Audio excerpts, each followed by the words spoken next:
Disclaimer. The information and education material contained herein is meant to promote the general understanding and dialogue of GAN's processing. Such information is not meant or intended to serve as a substitute for a healthcare professional's clinical training, experience, or judgment. For patients and individuals, such information is not to be a substitute for professional medical, therapeutic, or healthcare advice or counseling. For medical issues or concerns, including decisions about medications and other treatments, readers, viewers, listeners should always consult their physician or, in serious cases, seek immediate assistance from emergency personnel. Prescription information, procedures, and use of medical devices information should be undertaken only by properly trained and certified medical personnel. We specifically disclaim any warranties, express or implied, including implied warranties of merchantability or fitness for a particular purpose.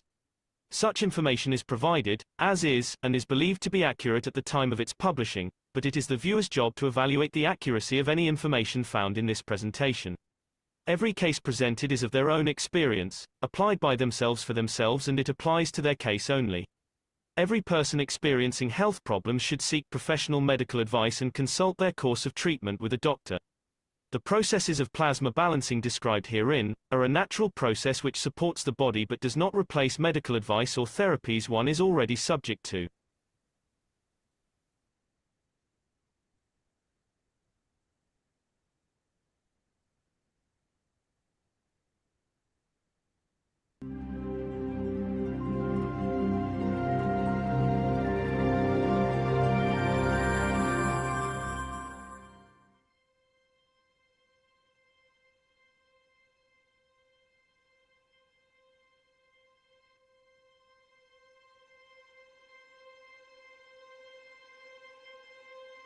As I always said,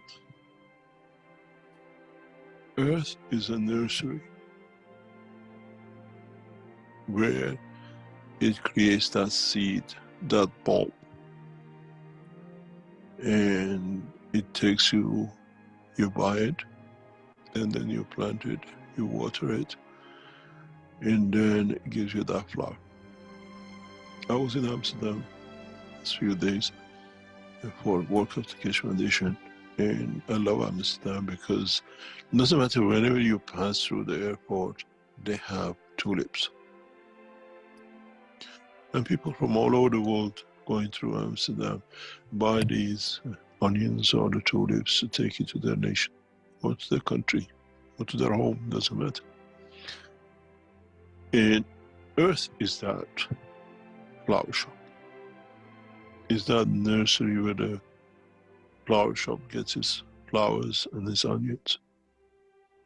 It's a seed where it plants the seed of the soul of the man, which needs that little ignition to start a cycle. As I said in the past, to get to feel the strength to come together in a space takes billions of years, and especially for them to become a plasma, where now the soul of the man, through the life of the man, 50, 60, 100 years on this planet, creates that seed. Now you just need to let it loose, and then those fields in the universe which were coming to become the seed of the something to start, already have the onions, or what we call the seed of the soul, for it to grow. If you go to Scotland, they do what we call shrimp sit, 1 day shrimp or 3 day shrimp.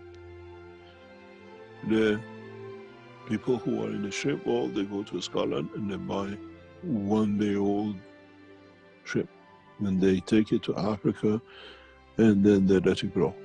Where in Africa, for them to grow that, there is no facilities. So it's the same. The universe has the earth as the seed for that to be faster to create the next generation.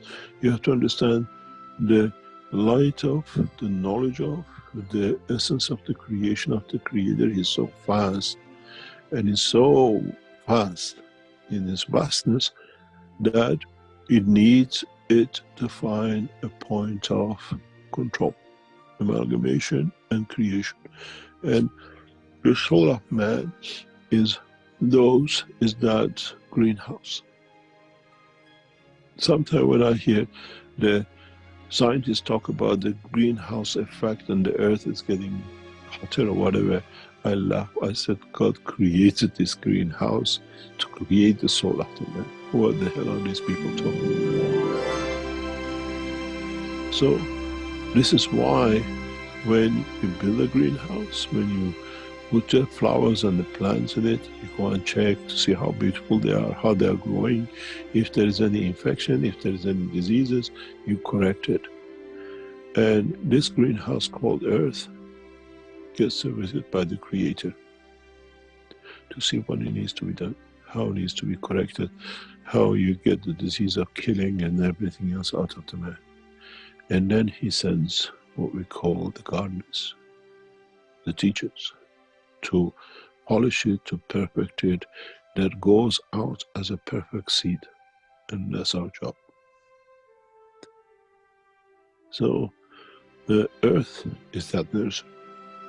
And the Creator loves this nursery because it was created by Mitra. And is looked after by his love and needed to be corrected and be perfected. Now it reaches that point which reflects his true essence of love. When you buy a flower from a florist, you will feed two things. If he sells you a flower he bought from a market, a plant, he just gives it to you. But if it's a plant which he grew and he sells it to you, he gives you love, information, and love about that because it's part of him. So it's the same with the man. The soul created on this planet is done, touched by the love of Mitra, and God has hand in it. And he has to be perfect. So when it goes out in the universe, it becomes a perfect tulips. And one lip of Creator and one lip of Mitra. When they kiss, it creates a new life.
Hello, everyone, and welcome to the 609th Knowledge Seekers Workshop. Here on Thursday, September 25th, 2025. This is a broadcast of the Keshe Foundation, Spaceship Institute Education Department, and part of the public teachings in English. My name is Rick Crammond, and once again, we are here for another Knowledge Seekers workshop. And thanks to Mr. Keshe for presenting these workshops, and I believe he's ready to do it once again. Thank you, Mr. Keshe. Thank you very much. Good morning, good day to you as usual, wherever and whenever you listen to this series of Knowledge Seekers from Keshe Foundation, Spaceship Institute. We welcome you back, and we welcome you dearly because in the past few days and past few weeks and past few months, humanity has come to face something impressive, something which they have created names for it, and it's getting more and more complicated. The structures the world of science of today is dealing with, they have been given names of all sorts, as we have seen. One is called 3I, and something else is called the Swan, because it was discovered by one of the systems, which is called the Swan, and it's called the R2. And we see is puzzling the world of science. NASA, the world scientific world, is scratching their head. This is something new they never seen. They are not astronauts. They are not meteoroids. They don't behave like one. They create direction of flight material in the front, the light in the front and the back. And we hear that there is a 17-minute gap between the pulses, and all sorts of information is coming out. That is this system, intelligence system. Are these preset to be here? Initially was one, then became two, and now according to some data is a fleet of them. And interesting enough, the split now, the talk is that they're both heading to the back of the sun, and then we might see them coming out after a long time, or we not see them. We might do this, and one has already split. And we hear all sorts of things about this. I dedicate this teaching of today to this subject because when I've been following this for the past few weeks and waiting for it to become actually exciting and finding solution answers, if you as knowledge seekers go back over the teachings of past few years, every piece of what they're talking is strange is in teaching. Everything that we hear about this structure or these structures, it's been in teaching, in different conferences and different teachings and in public teachings, they've been referred to, they've been shown. And it's interesting that what you as knowledge seekers know through your knowledge is an amazing puzzle to the world of scientists of today.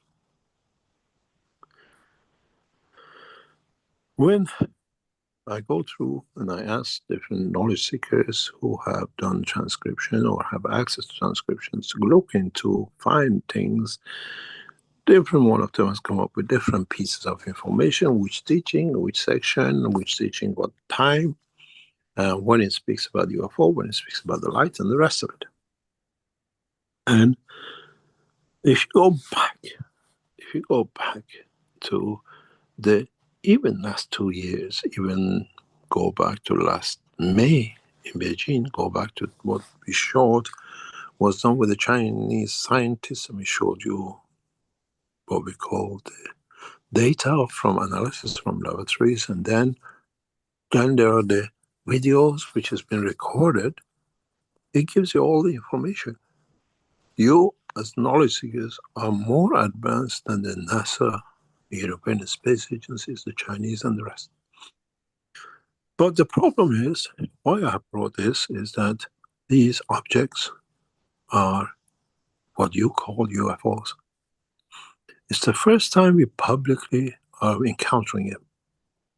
It's the first time we have tools to observe them, and they travel at high speeds that we all know. When you have dynamic systems like what we produce is there, but again comes to one point.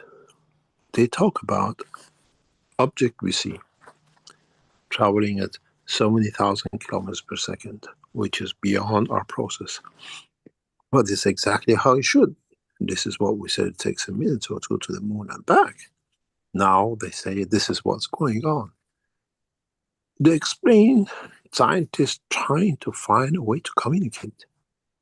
Communicating with these structures need a way they can communicate, they can download, they can see everything. We have seen communication defaults on some systems where these systems are interacting, which means that upper atmosphere, very high level satellites are getting interfered with. Some military systems are getting interfered with and they don't know why. You all, as knowledge seekers, this is because these systems create magnetic fields. So jamming or covering is one of them. This is the way that the drone gets captured. This is how we fly without detection. This is how the lights are created. One of the biggest puzzling points with one of these systems is that it's in greenish color. And the other one has a huge amount of CO2 exhaust in the back of it, which is very unusual in such amount, and the rest of it. But to your knowledge, because you know exactly why. You know exactly why the color is green. You know exactly why it's traveling at high speed, which is why there's no control. And step by step, when we go through this process of teaching of past 10 years, 20 years, everything we said is there. So our knowledge for past 20 years now is the puzzle of the UFOs and other things which they have to find out. Are the creatures with these systems? How come they mutate? How come in the structures we see amino acids very much to us? How come they create geometric dimensions and information? If you go back step by step into the teaching, for example, the structure of, we don't see what we call a bright light in the front, but we see a green light. The exhaust is like being at the front and the back, as always explained. In the aircraft, you see the exhaust at the rear. And with the UFOs, you see the light and then what you call interaction interfaces at the front, because you create a magnetic field front to eliminate, to create a dynamic situation like the atmosphere to burn anything. You always drive into the vacuum of the system. The whole structure, now what it is puzzle, is something which we have taught. Why is this structure moving towards the sun the way it does? And is slowing down, it's changing direction, because in fact, if you look at this structure, it's very interesting. What the structure has in its embedded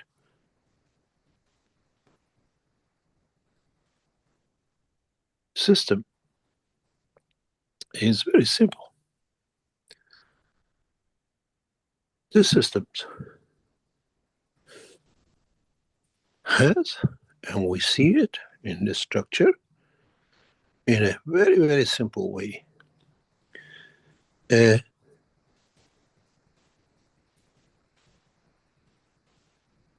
system has a dynamic, magnetic, gravitational system. Is creating light, is creating a structure, dynamic, very much like this.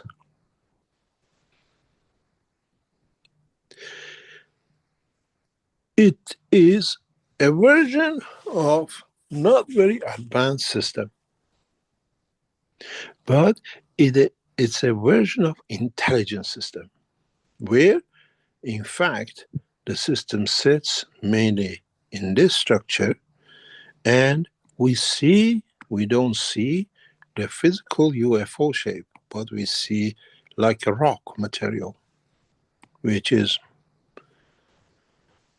it's in a way one of the primitive systems of the space travel, but on the other hand, it's one of the most useful ways to travel. The reason you see this, which man has never seen before, than the UFOs which you see shining on top of the Earth, on the Earth atmosphere, is that the shiny disks are signature of a clean environment. Earth atmosphere, we don't have rocks, we don't have things in it. In the depths of the universe, most of the UFOs fly with this structure like stones on them, or we see a lot of dentation on them. They look like meteorites, which has been hit, because this structure gives them protection. It's full of rocks. If anything happens in the dimension of their magnetic field, like Earth, like the moon, hits this material, doesn't hit the surface underneath. Inside sits highly intelligent system. Could be as many as 10,000, 20,000 living things in these systems, especially the big one. One has entered in one direction, and one has, but both are going to meet in one position. Most probably, we will encounter them on Earth.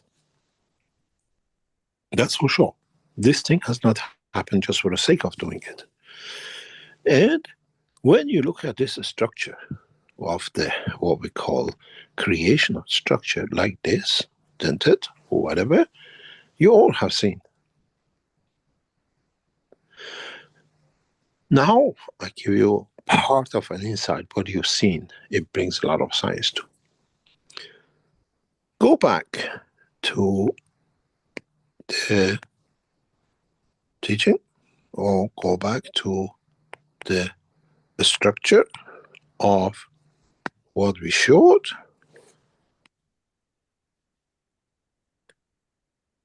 I'm trying to get rid of this thing. How to get rid of this board on mine?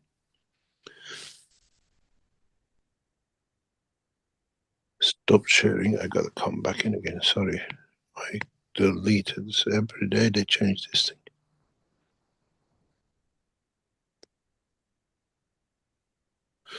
As I said,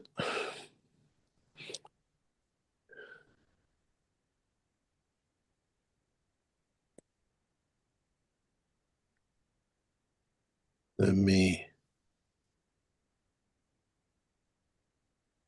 learn what this thing is doing with us. Okay. As I said, we see a UFO center. In the universe, when you go across galaxies, your system stays the same. You need protection, so you create a body, what we see like a meteorite. Objects hit, they're embedded in this material. Interesting is, the data tells us this material is made, looks like nickel. And nickel at a high level radiation transfer of energy creates a green light when it's a magnetic field.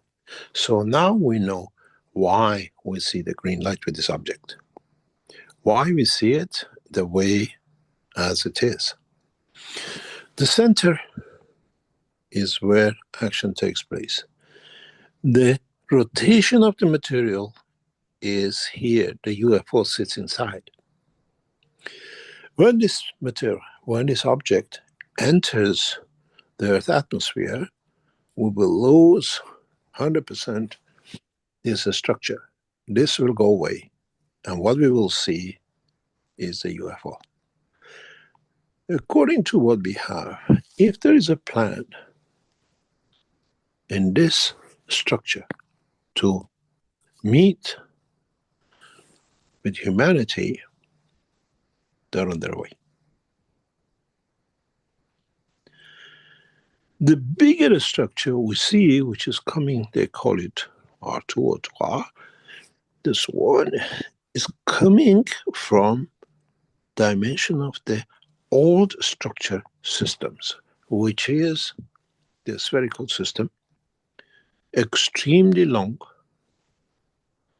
and extremely accessible to its own position. Again, looks like a rock, because again, the actual structure sits inside.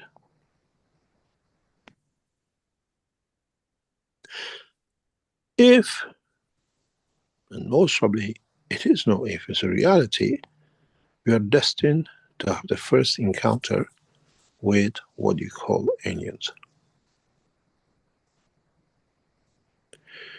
Maybe for the first time we do. All the signs of the scientific data we have indicates so. How do we communicate? How do we reach them, and how do they reach us? And what is the next step in this process?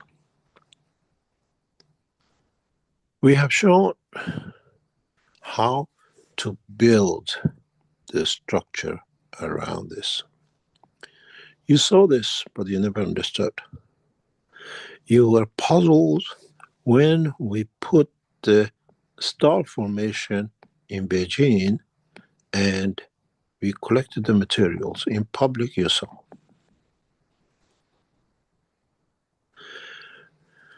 In reality, this is a UFO. And in essence, this is what sits in one system in one of these. How they create this material around it and the shape of UFO is what the humanity needs to learn. In the next few minutes, we'll show you a video so you get a good grasp of what it is. Then we show you a second video that you understand how structured outer fields are made. Because you've seen it, you've done it, and everything else. And then the papers which you all have seen, we shown it in public, confirms why these things have amino acid. They have a structure of life. I go back to the beginning of the talk, and you will understand step by step what was to come, what is to come, and what the knowledge, we'll call it Keshe team's research, is developing, that you will understand. In Beijing, if you remember, in the 3 days production of material, we had star formation. You saw materials on the table, which were put in hundreds of spoons and given to all of you. But in a video we show you, which was taken by the Chinese military in July of 2023 in northern China, in the gold mine section, we showed, video recording will show you during the session today, that when the systems you saw in Beijing, some of it came from the test of the year before, 2 years before, in north of China. And another one came from the Qingdao demonstration for Chinese government, militaries, and the rest. When we have these systems, as you saw in Beijing, materials don't come here. Materials fall in here.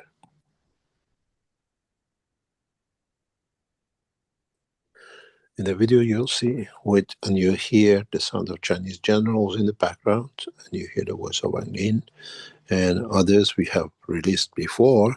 You will see exactly what happens.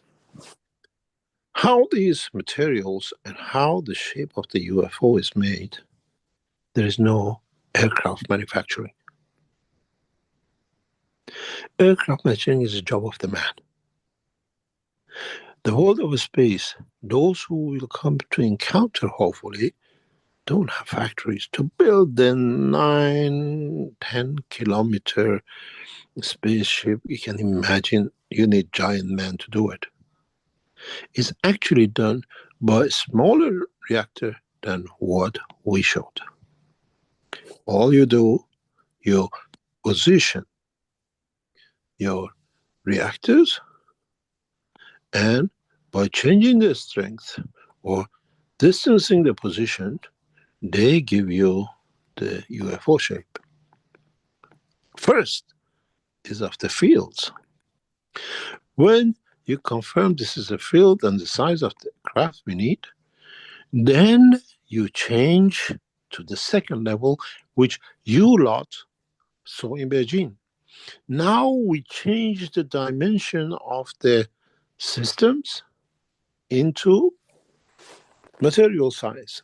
So now the material will rain from all over according to the field, and with the dynamic structure of the field inside makes the shape of the UFO. This is how these systems are manufactured. This is how these systems are developed. And then now we have the UFO, which is center of one of these stones which is coming. We see it, they call it like a meteorite, but it has all the intelligence. Now you change again the parameters. You add the third parameter, which allows you to rain material. Any structure you like.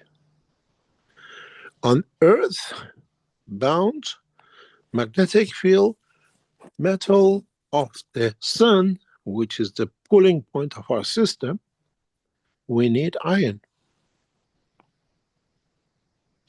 And this iron has a very specific characteristics that at 56 in iron or 56 in nickel, both this needs radiation level. This is a metal. And this N56, is as a metal, but N56, which this system is carrying, heading towards the sun, creates a gravitational magnetic field in the dynamic condition of the center of the sun. It's not burning any fuel. This magnetic field created, and the material around it is getting pulled by the magnetic gravitational field of the sun. And they tell us it's traveling with the highest speed. Yes, because all it does, the individual or the soul or whatever in charge is just playing to create the dynamic fields of the iron. On nickel strength, what they call 56. So now we know why it's green, and we know why it's heading towards the sun. And as it approaches to the center of the solar system, they're changing. The speed changes continuously. In a way, they entered the solar system, they gathered that way, they change position, and the step shows to what we understand this system is heading for Earth.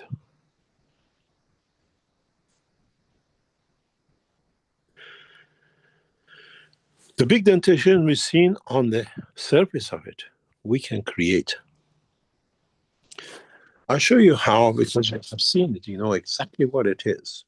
And I'll show you some other materials which, in a way, you lot have seen before. I come back to this picture Rick, if you can take a picture of this and then bring it back up, that we don't lose it, then we can, what do you call it? Let me just increase it. If you take a screenshot of this, that we can bring it back up later on. Is it okay? Yeah, just bear with me a second here while I get things lined up. And if you want to do it this way, it's easier for you. Okay, I got what you have there. Okay. So now, how you see this material here and how is material there is what you as knowledge seekers have seen before. In a way, if you look at it, I go back on a few pictures that you knowledge seekers, let me see what I want to show you and how I want to show you. Let's see, play the game in a different way. And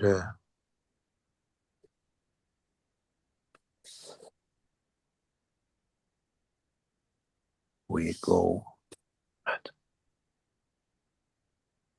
If you look at this picture, I have to stop the sharing this one and go back on it again. Let me see, where is the picture? The way I wanted it. We're going to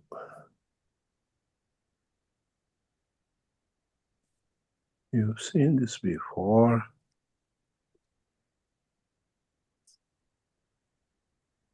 God, I have to turn it. I'm trying to turn this image. 1 second. Okay.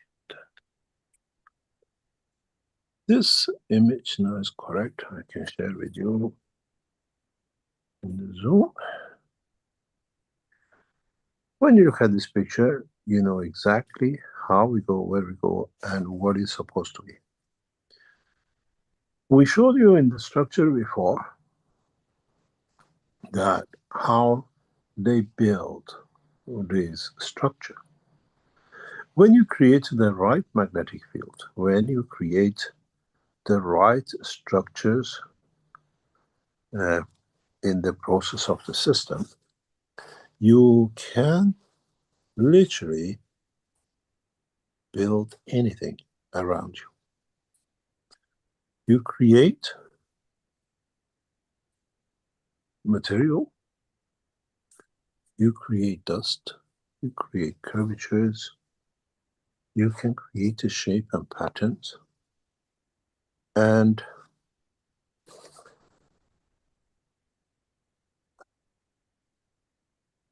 I'd like to do it. I'm sorry about this, I'm just trying to change the sequences.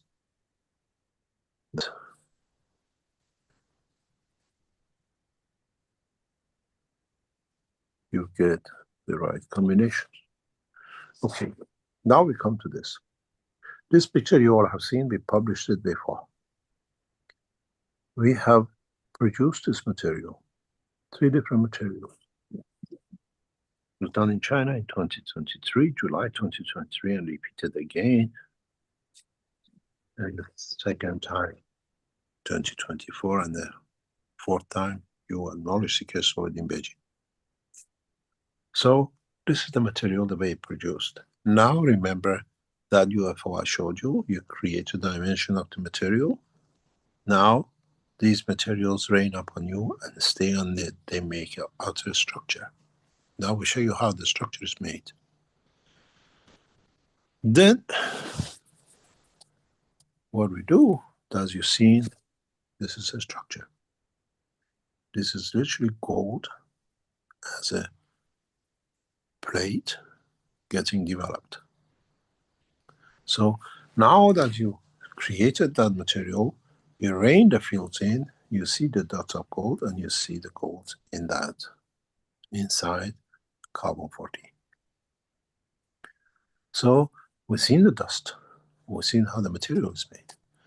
What is interesting, you see more material. So you can produce different materials according to what you need. This is the pile of the material which is on the table. As I explained, if you create a dynamic system in air, this material would stick on the dynamic structure of the fields and become the solid body of your aircraft. It doesn't fall on the floor.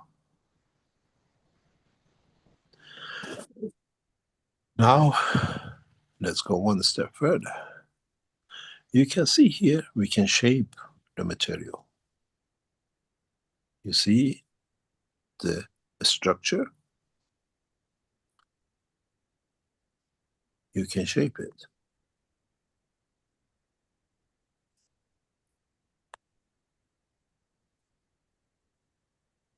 I'm waiting for your pictures to change because you have one picture behind.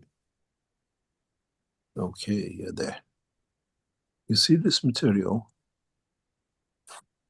has a shape, but look at the bottom picture.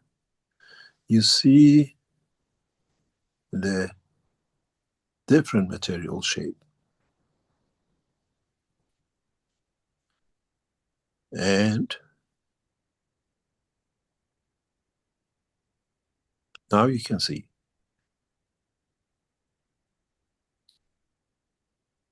This is a very interesting part. This picture you never seen. And it's for the first time we show. If you look at it, it looks like a salt. It's a solid structure. But this structure is mono material and creates like a hill, like a horn out on its own on the surface during the process of production, like these do. You have a delay on you not seeing this. What is interesting, you see this white material. Rick has a video.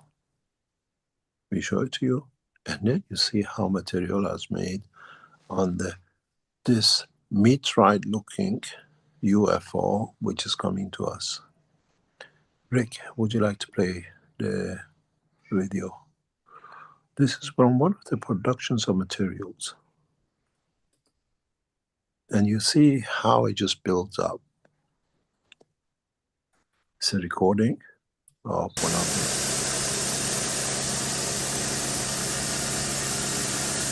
Just builds up out of nowhere.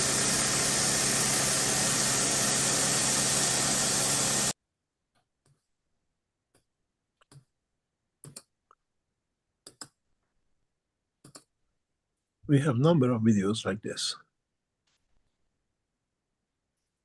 So building material in a structure is not difficult. Now we know what these systems, especially 3I, has built this structure, why it looks the way it does. But inside sits a UFO. Inside of it sits a very familiar system that, would you like to give it back to me if you can, please? I think you'll just have to take over the share. You'll have to delete it and I can take over the share. I shared. Okay, let me see. I don't know if I can delete the share. I think you just have to reshare. I think you have to let the share going, then I can take. I can do multiple panelists can share. Go back to your normal screen, please, and then I can take over. Okay, let me see here.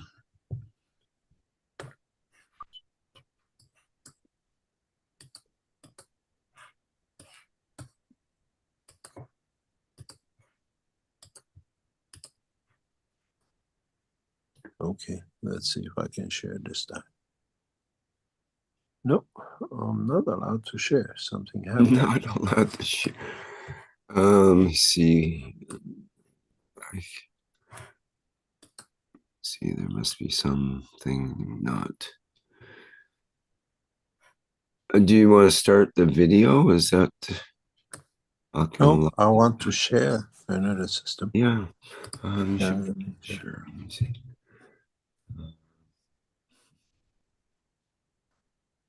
How did you do it last time? Did you have? Oh, it's done. It's okay. I took over. Okay. It's with me now. Okay, it's done. Okay, now what you see, for sure, 100%. Not even 99%. This is the system inside these two meteorites.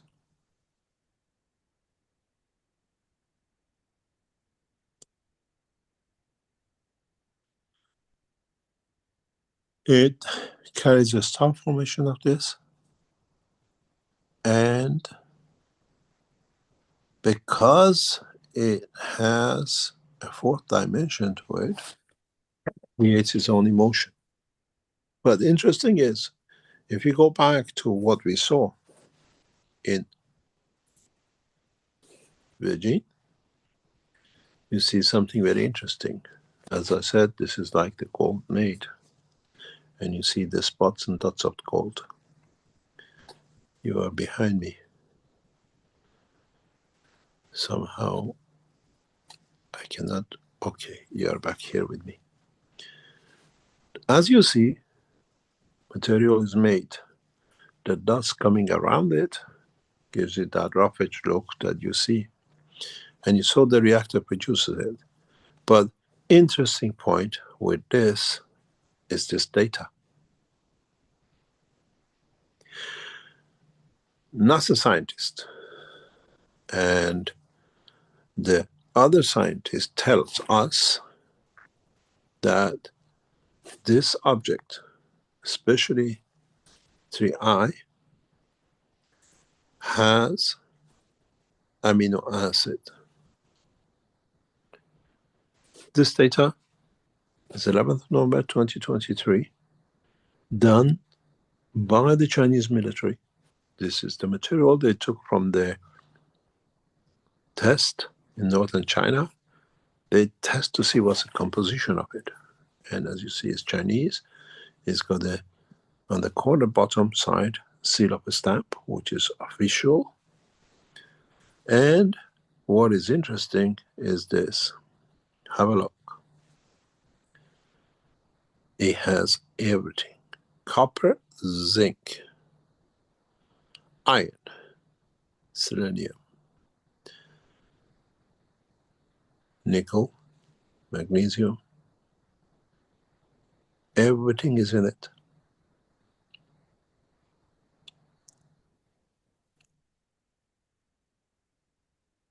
The most beautiful part of it is, in every piece more or less where you look, you see oxygen, SNO2, ZNO, CuO, FeO.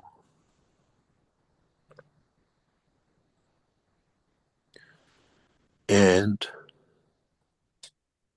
what is more interesting is this data.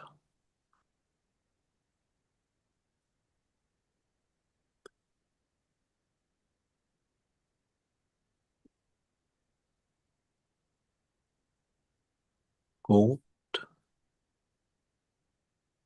carbon-14. And the most important part is now we know this system on its process creates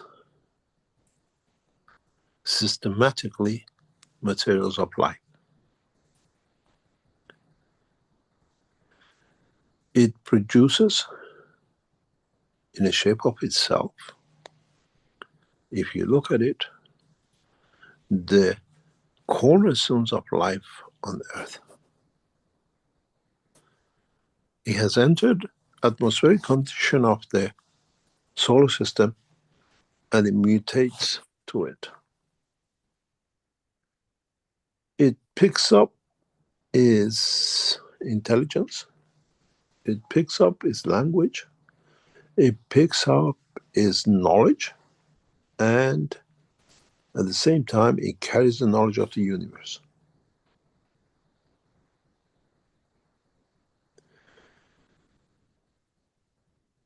It is extremely intelligent because it has access to not only the knowledge of the man, it can converse in our language and knows what we think, but it has access to the knowledge of universe. It knows where it came from. And for sure, the technology carried by this system is at intelligent level of us and higher.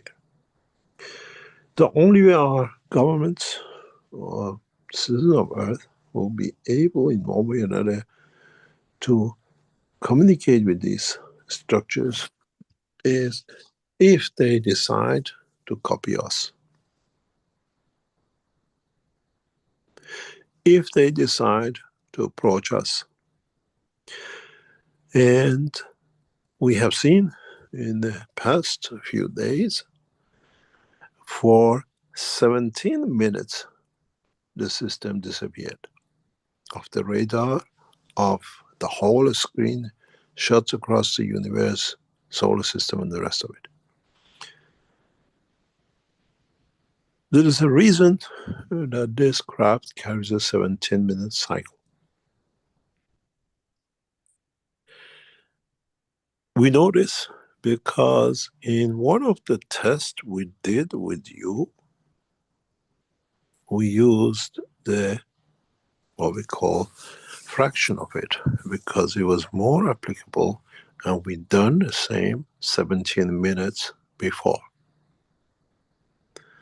It's recorded in our data.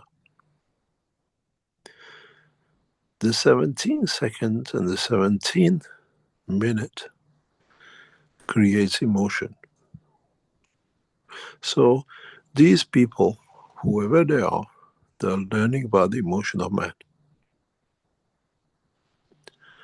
How we feel, how we think, and how everything about us. We see a geometrical, emotional system.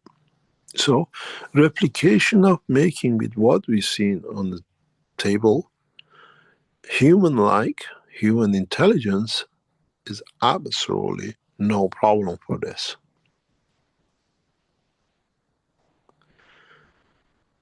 The question which is to be answered is why now? Why at this moment? And why humanity? And as we've seen with the following satellites, which is following the 3I, which is a large number of them, has been blocked by a lot of nations not to create panic, all carry the same intelligence and all follow the same route and the structure. It is good to say the teaching has brought man to become part of the universal community, to understand it and be ready to become part of it. But as I said before, the knowledge humanity carries now is one step ahead of this system. Go back to the teaching of the past few weeks and months. If you recall, I said, if they are carrying or travel in UFOs, they are still behind the intelligence of transmutation. And that knowledge has been given to the man. I said to a scientist in the past few days, Are they here to learn how to transmute? Because they know how for sure to transport.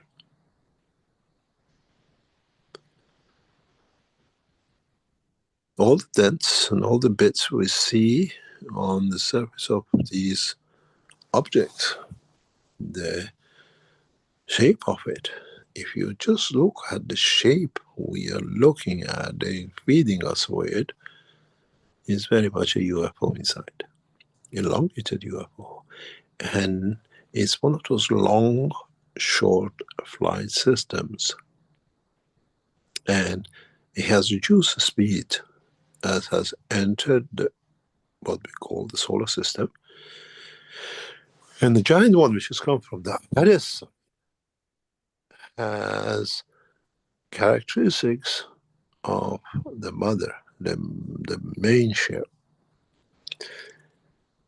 It's very possible, extremely possible, that the two are from two different parts of the universe or this galaxy, and as part of what we call like Universal Council, there's a meeting to sort out human race.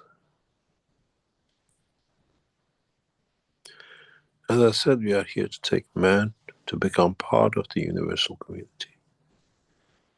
And to this level, I have taught you enough to be ready for that.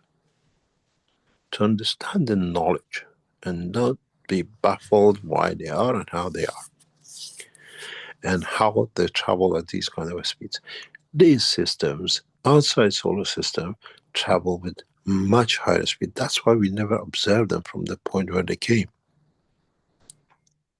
They became visualized to us as they reduced the speed to enter the solar system. Otherwise, they would have flown through it. The direction of the fields of especially 3i shows moving towards direction of the center and separation of what we saw the second split, they're going to be third split, is that they're sending satellites, they're sending the same objects as themselves in a smaller way, in a way subsystems, most probably to land on the planetary system.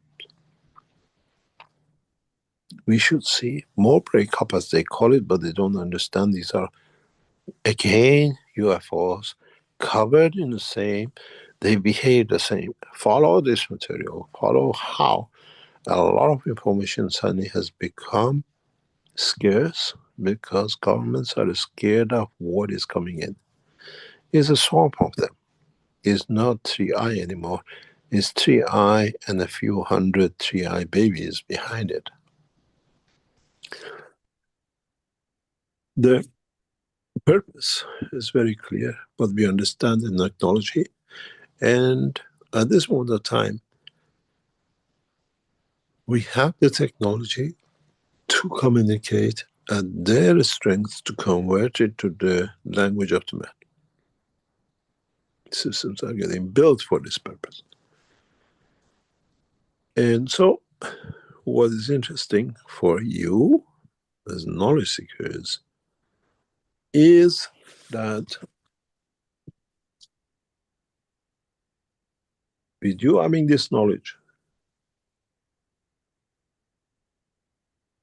with you understanding what is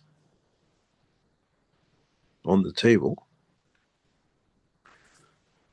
are you ready to meet your family? Are our governments ready to meet our family?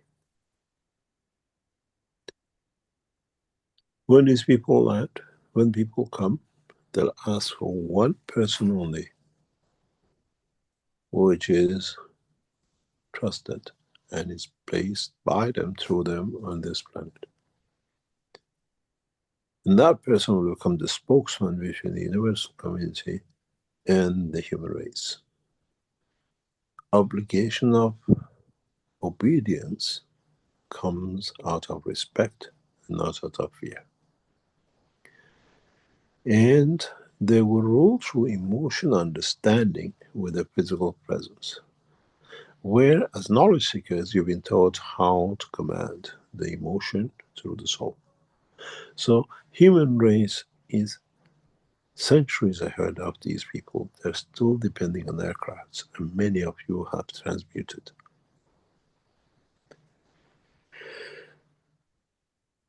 My hope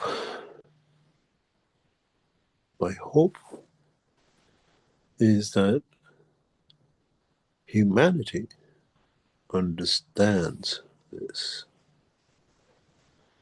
My hope is that humanity will have the knowledge to understand this. And are we able to handle this? Are our governments ready to handle this? We have seen these structures jamming computers, electronic systems. We have seen these people disappearing themselves, which we know how it's done. We've seen these people traveling at the speeds beyond what we know. And we need to understand that we are ready. The human race has no choice. But with this cycle, if they decide to meet the man of the universe, this time we are not looking how the pyramids made, we are not looking how structures are made, we are not looking anything else. They are looking how humanity has accessed the knowledge of transmutation. This time, they are knowledge seekers. Where, by what I showed you, with the production of gold, with the systems in China, and many others which you have tested, we pass the dimension of physicality. They want to know how you knowledge seekers transmute and what is needed. You are the darlings of the space at this moment of time. And by law of the universe, this is not the Robin Hood time, and this is not the Queen Victoria time to steal and become good. They work on the ether of thou shalt not steal. And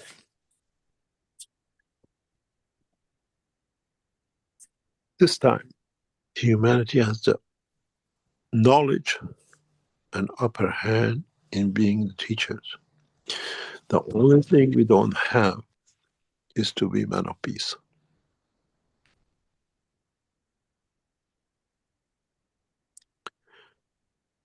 And interesting enough,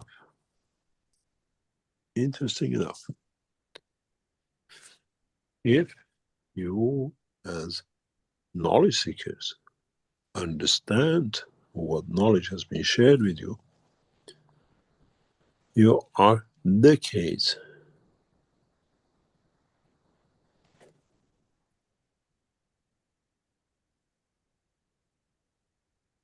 ahead.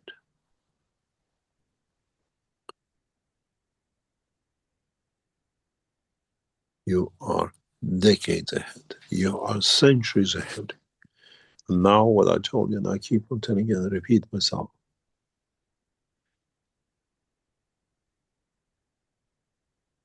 we have taught mankind transmutation.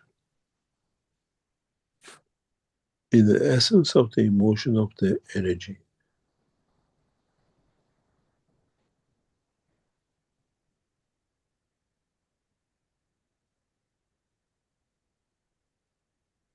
And in that process,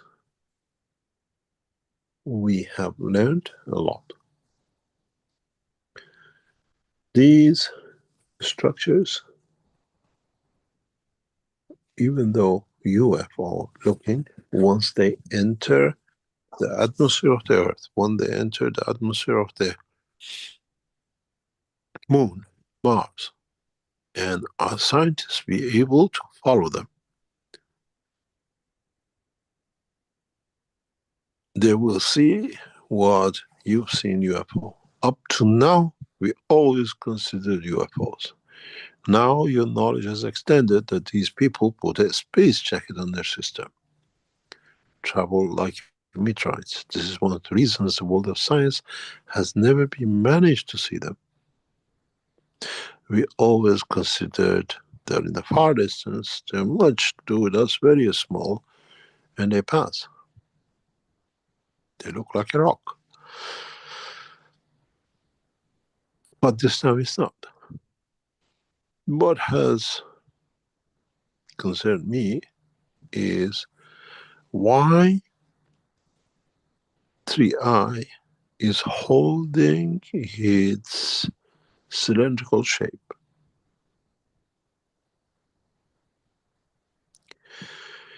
And why has not opened up into a spherical shape? It's traveling higher speed. It needs to, if you remember, book number 2 is in the highest speed travel. That's why it's doing it. Doesn't need a broad shape. And when it reaches Earth, will go into the spherical shape.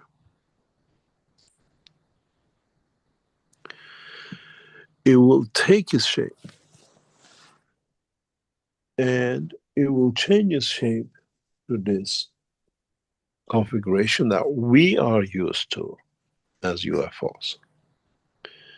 And we are going to watch this. We are going to monitor this, that how, especially 3i, which is equipped to land in atmospheric condition. The other one, the Swan, is not and cannot land. It's too big to land on any surface. It's a spaceship carrier. It's a mothership. And the Swan is what you call one of his proteges, one of the children of it. And we expect the two to meet somewhere. They say they meet behind the sun that we cannot see them.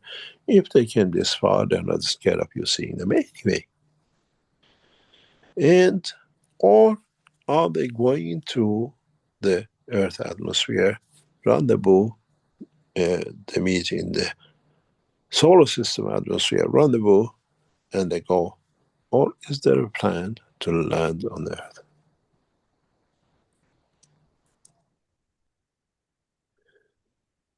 The speed has been reduced. The especially 3i reacts to intelligence, reacts to communication, and as it's a dynamic system, carries gravitational magnetic field, and it has the ability to produce amino acid. It has the ability to create your neighbor without you knowing.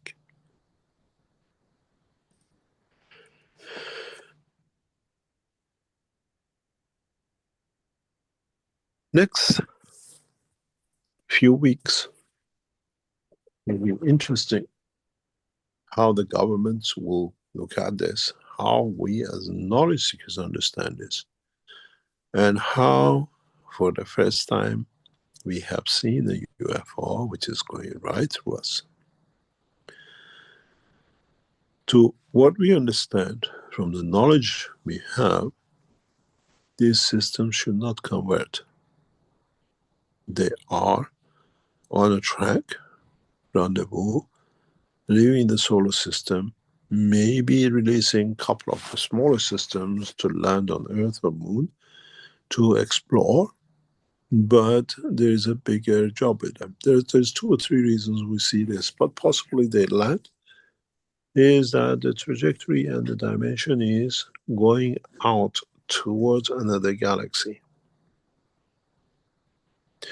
It's just like refueling, it's like exchanging something. And they're not scared of us. They don't need to go to the back of the moon to change clothes. They're the beach lovers. They do everything in front of the sun. And the interesting thing for us is how this technology, which we understand is a puzzle to the world of science, and we still see opposition that our technology is something they don't understand. Because if you understand our technology, you understand the system. All of you do, because you've done it, you've made it, you've seen it.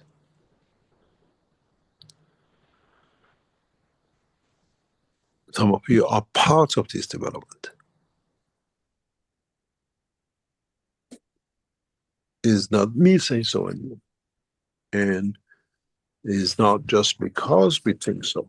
You saw the production of the materials opening for 3 days in Beijing. If I would have brought a different combination of set of fields, these particles would have been floating, they wouldn't land. And because of the dynamic fields, they would have floated at a given orbit, like the ring of Saturn. And you would have seen the structure.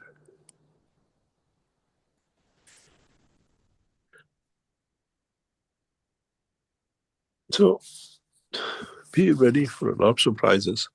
Be ready for a lot of changes. Be ready that possibly for the first time, mankind will come face to face, directly, with the system of the universe. We'll see them as the passengers of these ships. We might feel their existence, but for sure,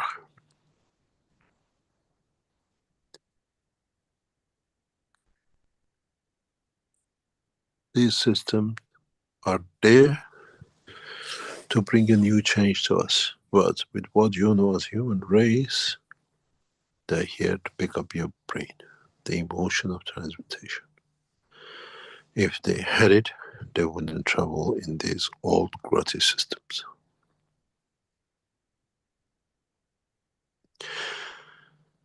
To you who looks at us, and to our NASA and American scientists and Chinese, is something unbelievable, but we always told you can travel with the speed of light. This guy is not matched it yet, is trying to do 60,000 kilometers per second. He's trying to go faster, because if he could have gone faster, we wouldn't have seen him. He would have been lighting through. So,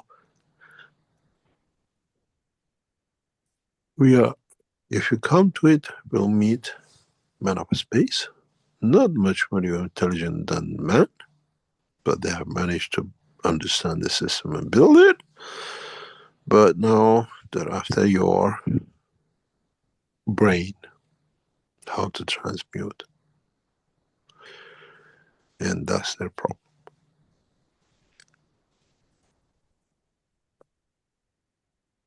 Up to now, you've been the following. Now you have followers, but you have to understand how to transmute. And hopefully, in the coming time, you will see. We have chosen a video taken in July of 2023, which shows a raining of gold from the space.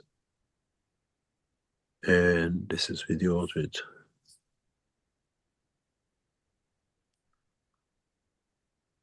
Chinese military, Chinese generals, all being part of this test. And the reason we will show this video is getting exported to REC, that you will see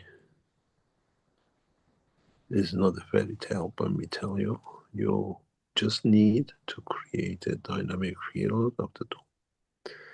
And the material will go by the magnetic field strength, will not convert to material. Most always show on itself on the silver color. because it's the characteristics of that, what it shines by. And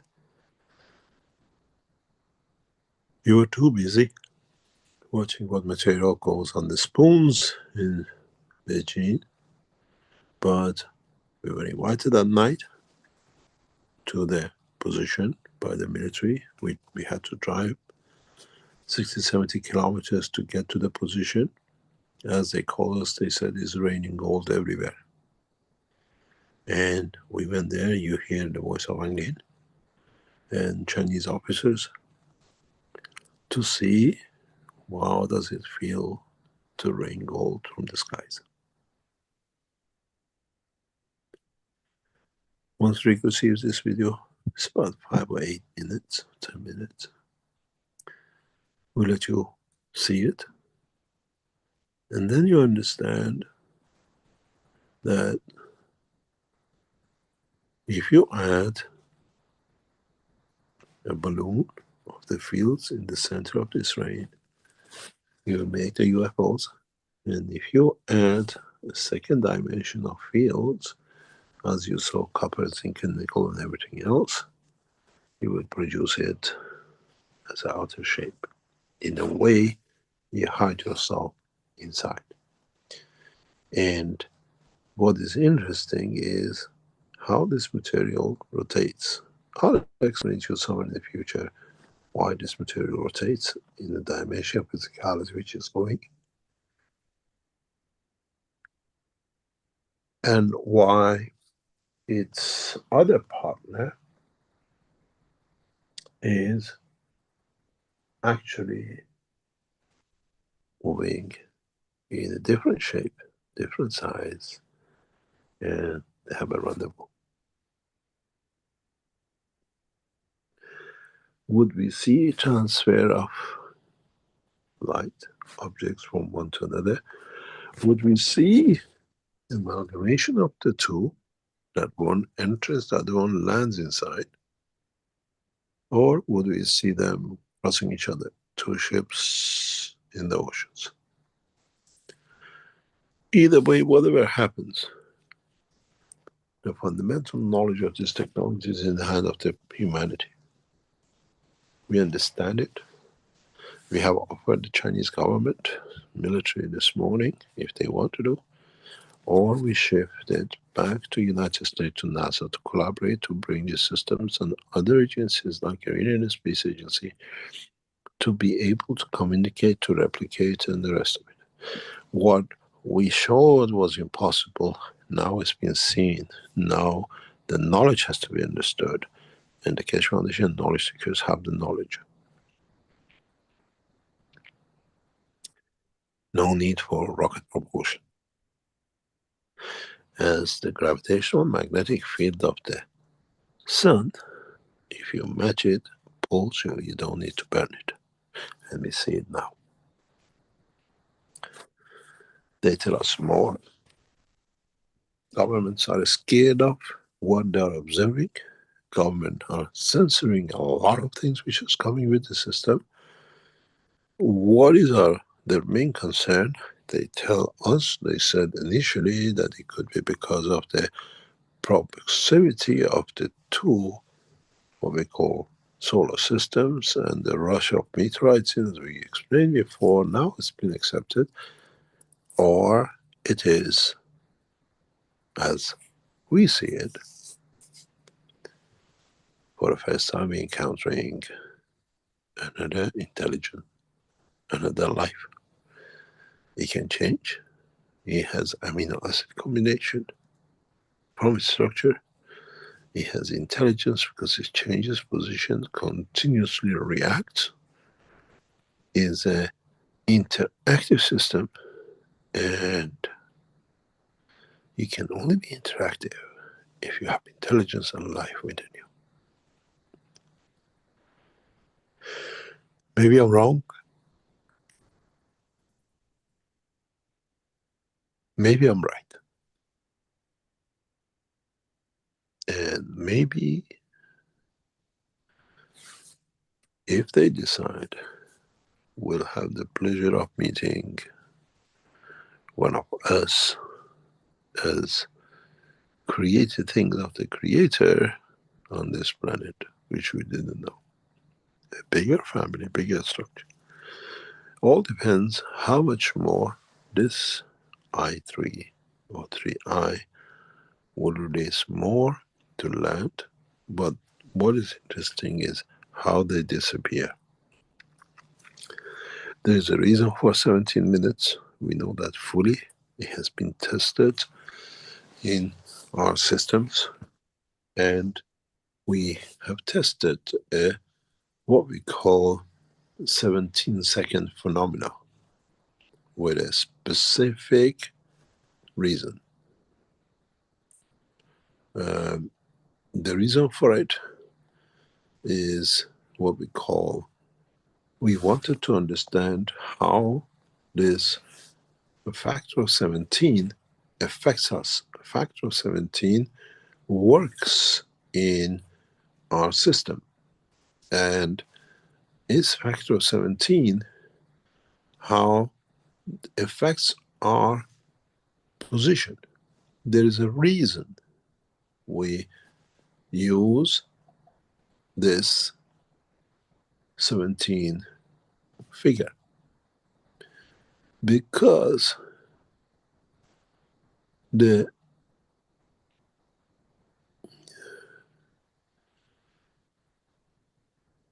I have to tell you, the test for the 17 was done on the 6th of May. We did a test. I show you, because we are very straightforward with a lot of things we do with you. It says, for you to understand, and one day I explain why. I try to bring it for you. This is a communication, internal communication within a Keshe Foundation research team. And we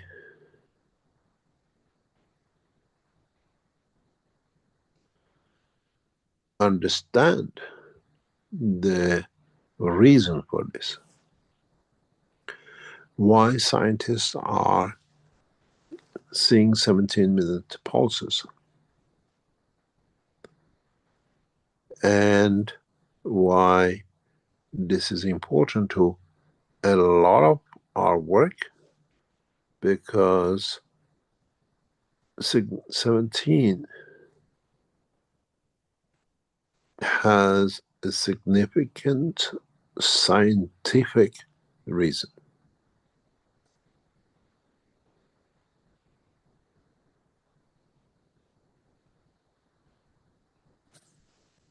And what this does to a lot of you,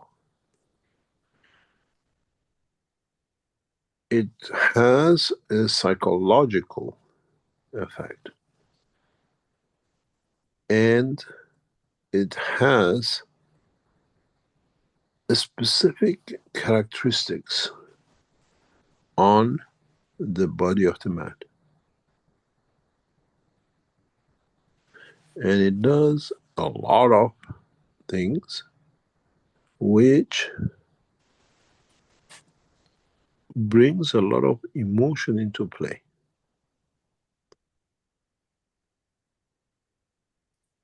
And I have cleaned some things out that you cannot see because it's an internal research data.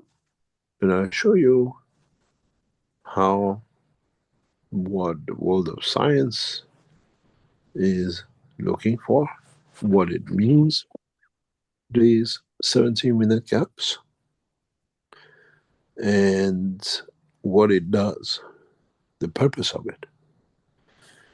When I saw the report of NASA and this 17-minute gap, I said, this cargo carries life, because this is the characteristics. It's part of our knowledge. this is one of the communications of the Keshe. During a test, he says, keep that.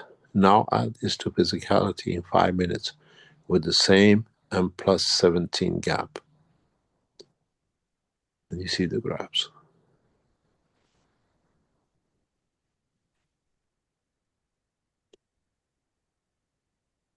And you can see.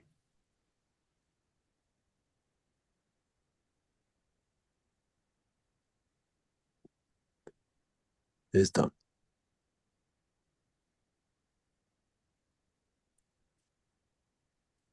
For those of you who understand this, for those of you who understand the process of you as knowledge seekers, is that we are dealing with a living entity above us, from another planet, from another place in the universe where we understand their technology. We understand and we are far ahead in every aspect of their knowledge. And unfortunately, our governments prefer to ignore it because ignorance is a bliss. My feeling is that this structure is not hostile, but curious to know how he can interact with humanity. If it was hostile, he would have made a different move. He would have used a different gap. He would have used different configuration. It looks like a homeless, or it looks like for someone running to see the mom. And it carries the characteristic of curiosity, kill the cat. Because it's releasing little babies to learn and enjoy. It's just like going on an excursion and everybody gets off the boat, you can go and come back with the mini boats. Get off the ship.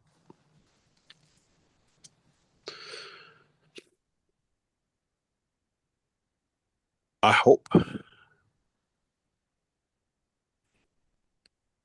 hope we have achieved, and I hope humanity is ready for this to come, and I hope we'll be peaceful enough to meet our fellow people of the universe and move into the next level.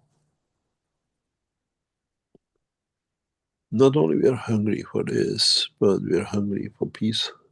And is the appearance of this a coincidental with what's happening in the human race?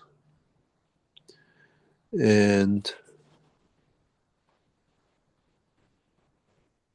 are we ready to accept the change?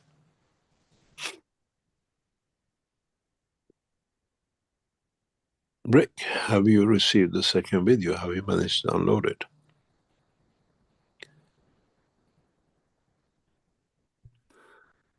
See, I'm just checking here. I haven't received a new video yet. Okay.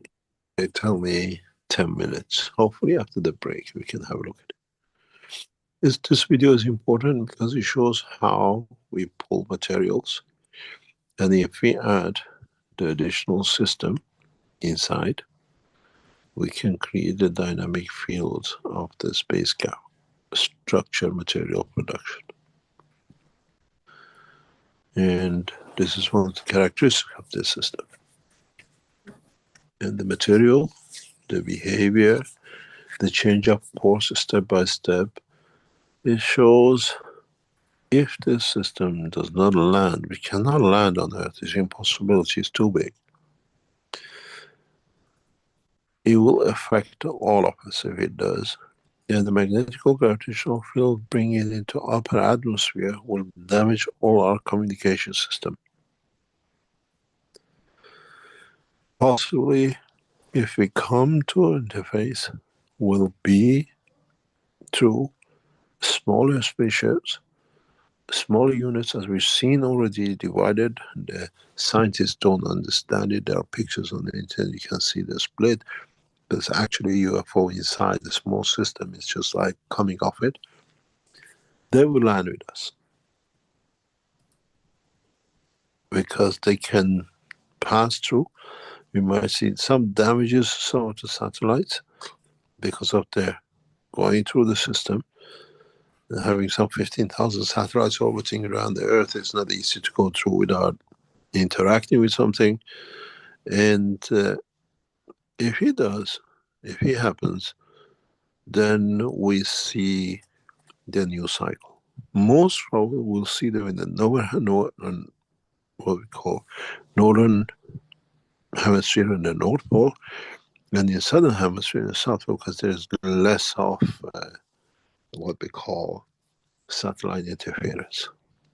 This is why they say they see a lot of what they call UFOs in Argentina and the other parts in southern poles, or the interaction in northern poles, because of the field, strong magnetic fields. And secondly, now this is mainly satellites. There's less obstacle in the poles. We see what comes up, but the knowledge of it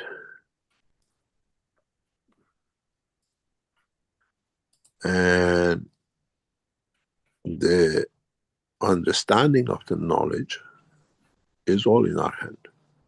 Is how our governments will build and how our governments will react to this amazing interaction between the man and the man of space.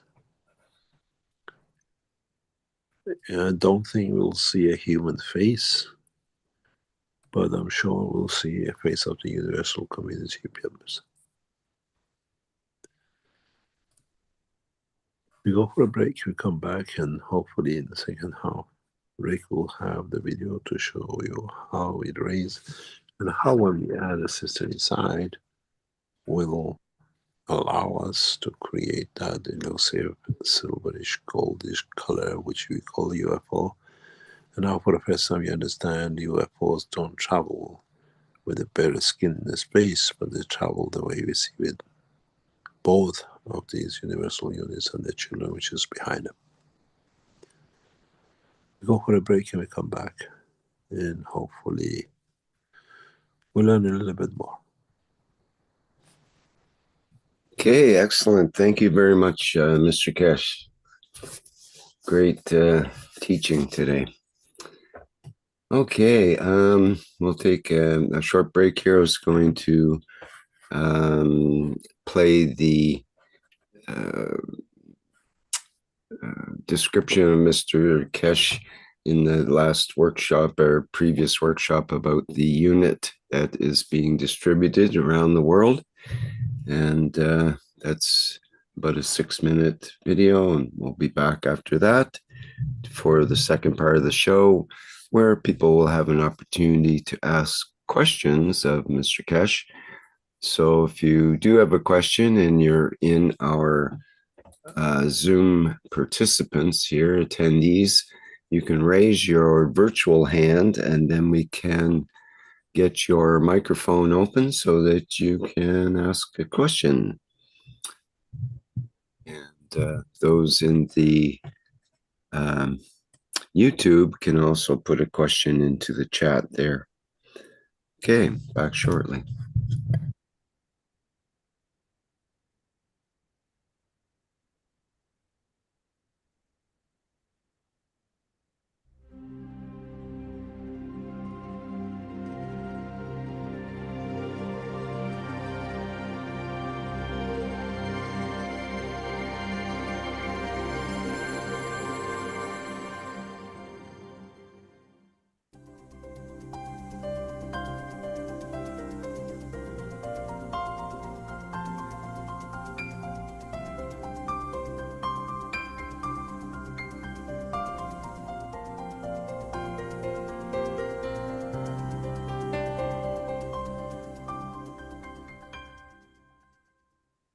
I passed 3-4 years after this incident, which I put a lot of my personal financing and before that, and many knowledge seekers helped.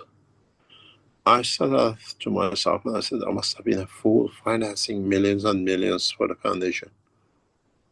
I could have bought myself a palace. I could have bought myself everything else. I put foundation and its progress ahead of my own private life. But now we see the change. Now we see the development of technology. While this session is going on, while we are teaching, one of the biggest revolution in science ever is happening in the background. I get reports on. We are monitoring the soul of a person. I get the pictures continuously where there were two souls and they think the person is crazy or something else, but now they see there are two physically is there, and we have facilities to allow it to happen. The person can see. You've never seen this. When we say, and this is knowledge, this is a game changer for many, many things. Why do we put a young person into mental institute when we don't understand? When I said there are two souls years ago, if you remember the teaching, in the same body, now we build a system which is showing it is two souls in it. I can show it to you. I've got the permission to show. You've never seen, but now humanity is ready. We can even mark your soul.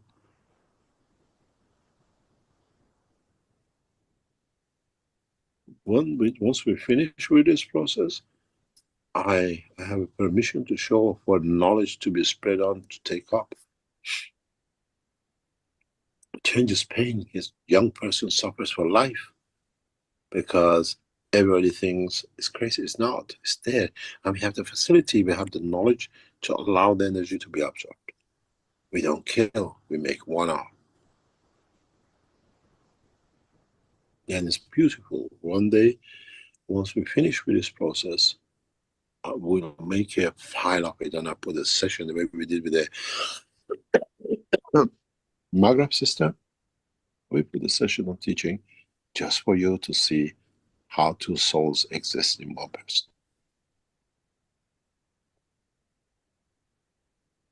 And that's where the money goes. This is worth more than anything in the world. When you see a person seeing, I'm not crazy, I don't have this there, we see it, and we can set it up for it to, and for the family to see the beauty of it. The child is perfect. Yeah. You understand? This is the beauty of a knowledge, not selling a Gans ball or whatever. We have to do those to get to here to understand. Mm-hmm. I did approach the military in Australia to suggest to them that there is a solution for post-traumatic for soldiers that returned and are suffering, and they didn't really want to know. So I'm just wondering, when will they understand that what you have is a game changer and it helps a lot of people? A knowledge seeker years ago told me, not the knowledge seeker, it's the guy who was around up now, Keshe Foundation, I believe it when it's on CNN. So we have to do enough to get on the CNN, people will believe us. But we have enough that we don't need CNN. It's just having trust in ourselves will bring that change. I always say,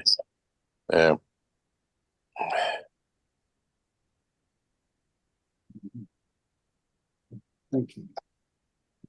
it's good to be there. It's good to see you can change things. It's good to see we have gathered enough knowledge that we can help each other. Yeah. You understand? Yes. And we are just another, what I call, block on the building. There's more blocks to go on the top. I always say, the most beautiful time for a human race comes when Mitra takes over after me. And the love within her is beyond imagination. The daughter of Mitra will bring the love of universe. And we have to let her grow in her infancy the way she is. And just monitor. And then you will see the beauty of the creation. I'm doing all the rough work, clean up and brushing humanity. She will take humanity to the Garden of Eden. And then you enjoy what life is. Yeah, I'm just looking, it's just nice to see there's a bright future ahead. It is, if we strive, we will do. If we decide to do, we can do.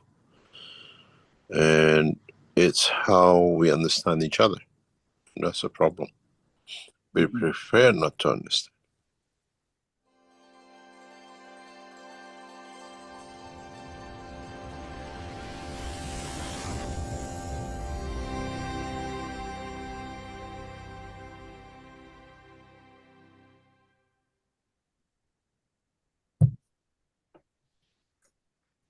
All right, we are back again at the 609th Knowledge Seekers Workshop here on Thursday, September 25th, 2025.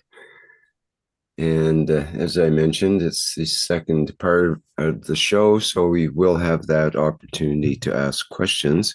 But before that, Mr. Keshe likely has a thing or two he would like to say before we begin that process.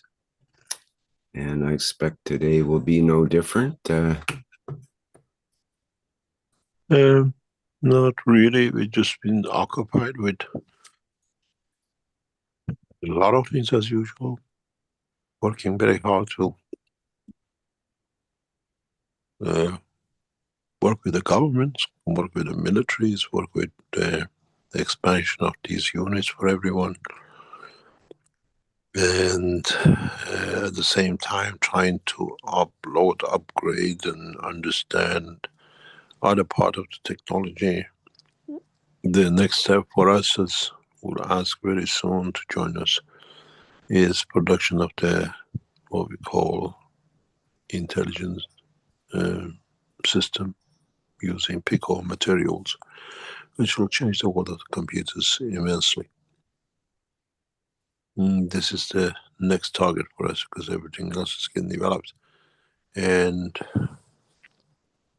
the flight systems is partially of all what you see, what we explained, or what the scientists tell us, the SWAN system which they detected recently, what I call the R2, carries huge or exposes huge amount of never could be thought of CO2, which now we understand is a combination of interaction of the fields on this planet. It has to do, and it comes because that system is more advanced. It's carrier of the carbon-14 conversion system, and it releases this CO2, massive amount of CO2 out of interaction of the field of the solar system, and it doesn't do it in the space. Solar system has a habit of creating a magnetic field in the region of the iron, which is oxygen 4, and it sits with the carbon-14. In a way, if the scientists look further in, they see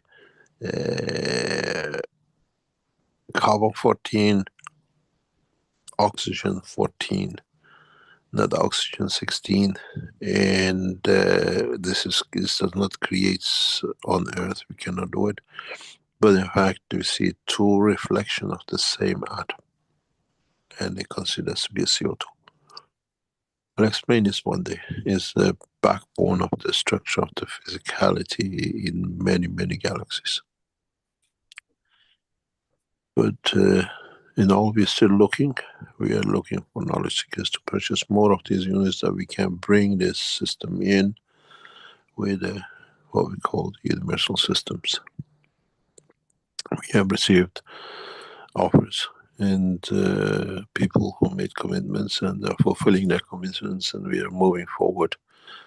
4 more units, which is the part of our system, will be handed over to us next few days, which brings the total system operational to 10 around the world, and it's the control system and the rest of it. And once we do the configuration, or the people who are involved are happy with it, then the mass production of the first 200, 250 units will be going ahead in October, and you start receiving your units, and our other structures will supply you the systems which you'll be able to communicate with these 3 eyes. That's one of the beauty of it. It has an antenna which interacts with universal communication system. And if you remember, this is what we told you from the beginning. And it has the capability to interact. In a way, governments can directly interact with this system, convert into the language of the soul. And it's very easy. We are producing the material for it, and we are producing the communication system for it. And there's one thing, no one ever can replicate these systems. One day we'll tell you why and how. Any system, the 10,000 units with antennas going out of the Keshe Foundation structure, can never be replicated, and no one, unless we do with a code, can build such a thing. And there is a reason for it. And that becomes a cornerstone of the world peace and the structure which goes with.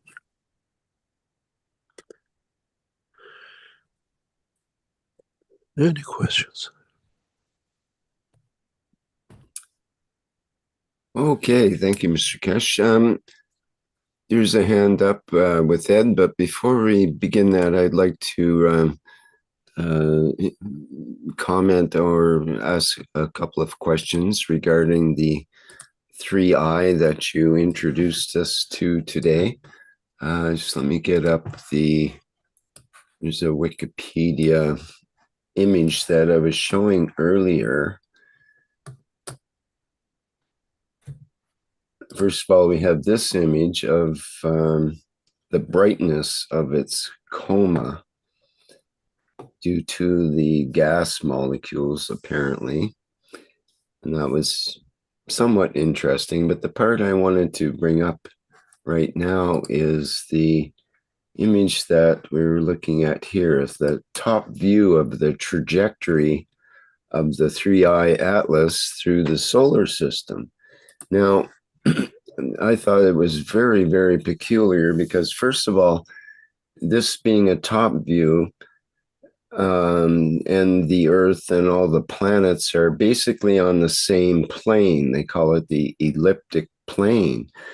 And the chances of this 3i atlas object actually coming through on this trajectory at the same elliptic plane as all of the objects in our solar system, even though it's known it doesn't come from our solar system, but it's on that same plane, the chances are 1 in 500 that it would be able to do that, they say.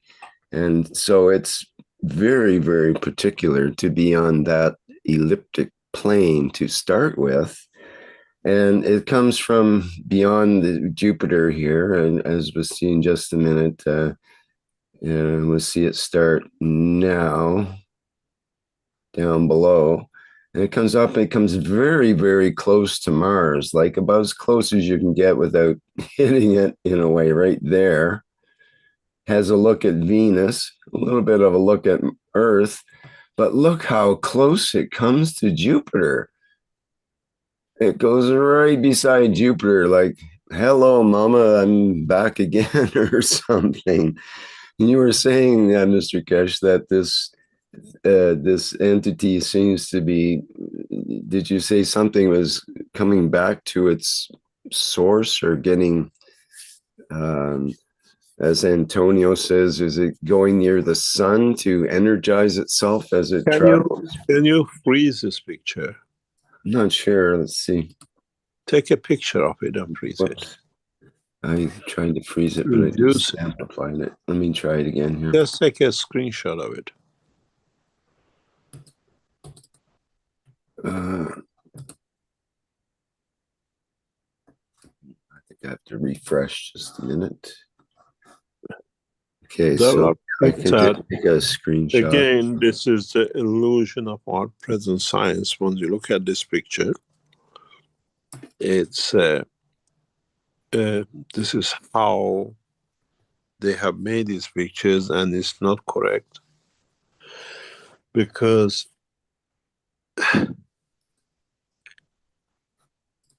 tell me when you can screenshot it, or I can write something on it. Okay, let me put up the screenshot. Let me see if oh yeah, doesn't matter. Let it run. I can do it without it. It's okay. Okay. Don't screenshot it.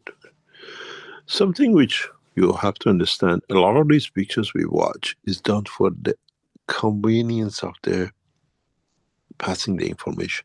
It's not real. This object here you see flies like this. Does not go on this orbital they show. Secondly, it has, if you look at it, a third dimension, which is going in like this. So these pictures we look at is for conventional understanding. But the circular motion is not. Secondly, it flows up and down in the what do you call it, atmosphere of the solar system. When they give us these details, so such a thing, such a closeness, it's not exactly what they're talking about. They tell us it passes very close, but this gap of Mars here is different than this gap of Mars from the sun. We all do. The sun does exactly the same. The Earth does exactly the same. They made these pictures for convenience, but then you have to understand you're dealing with a three-dimensional structure, and this thing is cutting through it. They say it comes very close, it'll be there, but you just watch and see how this thing reacts when it comes to past Earth. And there is a discussion which I try to bring out, is that if you look at where the Earth is, yeah, you see about the Earth about there. Has a satellite been released to touch with Earth and join back in?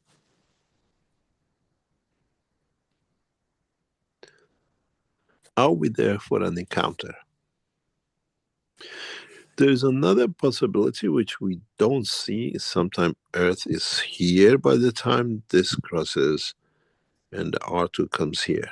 There's a rendezvous point. Again, three-dimensional. There are millions of miles, hundreds of thousands of miles away from each other. Do we see a transfer across? Because the speed is so high. The most important thing is, would there be reduction in the speed at this rendezvous point? Would it come to a halt? And both will transfer material to each other. It's like a You got a, what do you call it, aircraft carrier and a cruiser next to each other, changing officers. This, what we see with these two, is not coincidental. For sure, it's not coincidental. We've seen 3i changing course, we've seen changing 3i changing speed, we've seen it vanishing, we've seen it coming back, we've seen playing all sorts of games. It's intelligent, it's on a mission.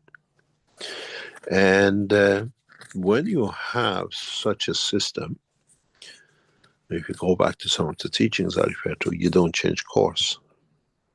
Everything before you travel is calculated. Every star, every planet, you have to go through a solar system. Where do you go?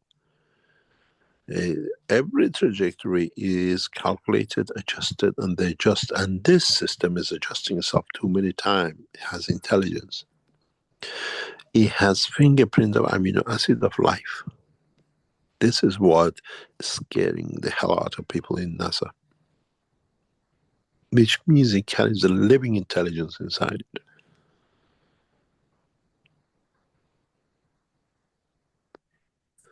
And this trajectory, where would it meet with R2D2, I call it for joke.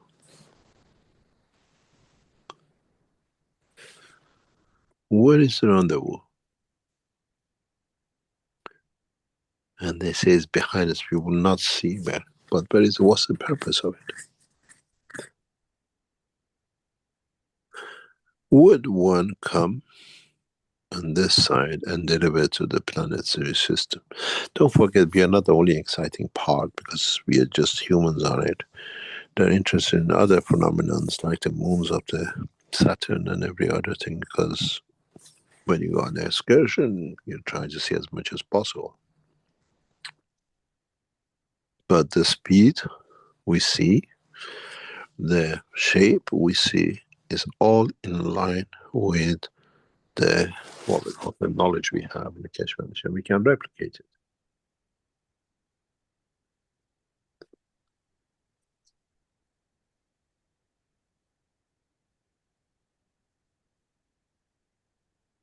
And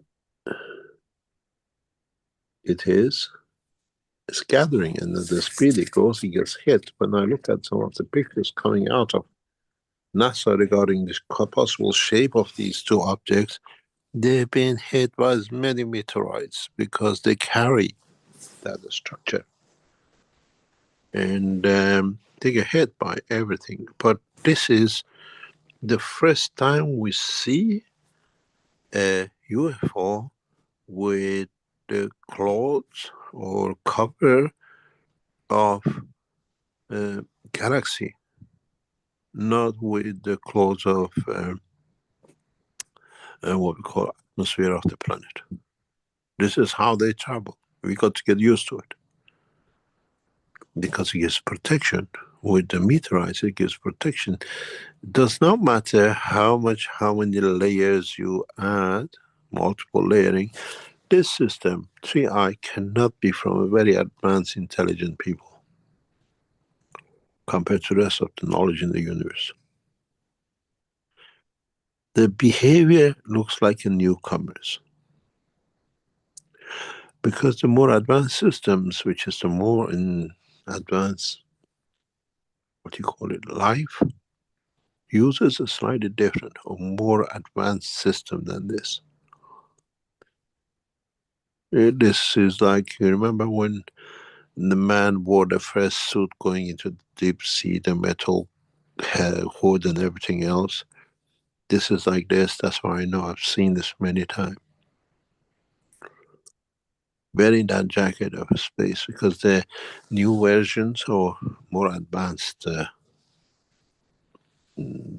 systems of the universe use a totally different space technology. They use a multi-layering.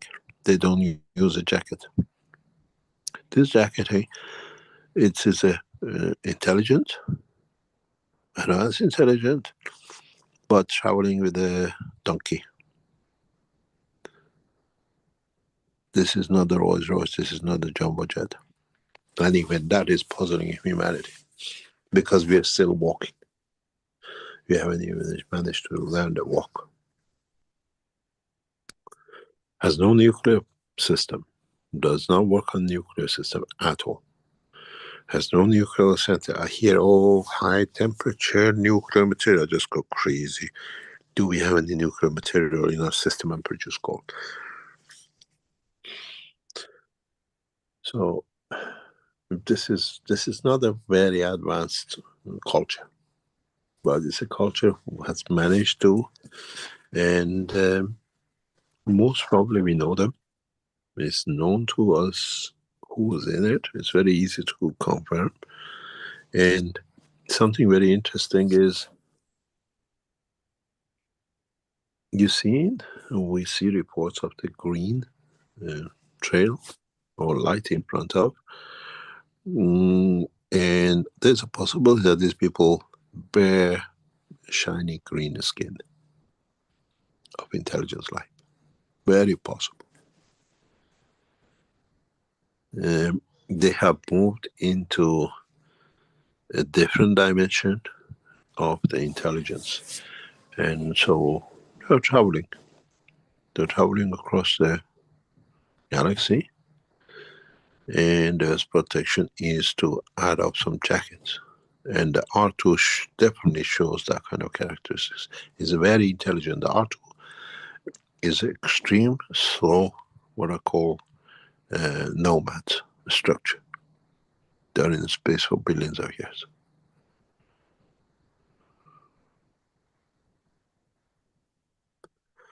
But the 3I shows advanced knowledge, but it's still old systems.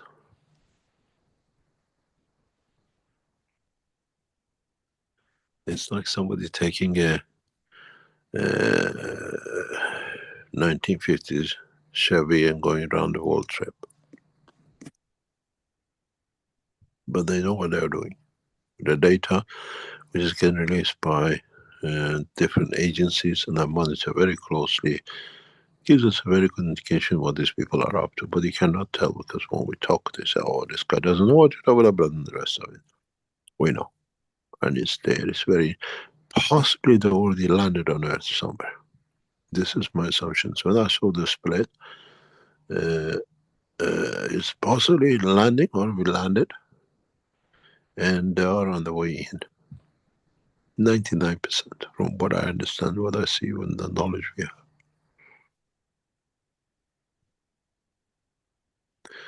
One of the indications of it is we have to see the disturbance in the southern pole. We've seen satellite disturbances, blackouts, which means they have entered. That blackout, it means they have already entered the atmosphere. Military satellites, high altitude satellites, all have gone blank in certain government systems.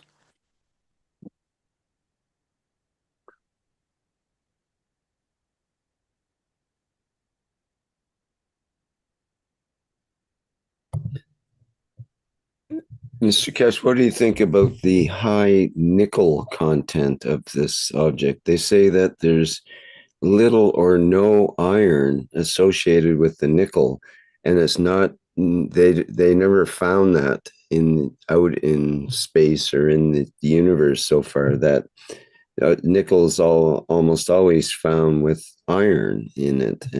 Doesn't need to, because this is a nickel C56.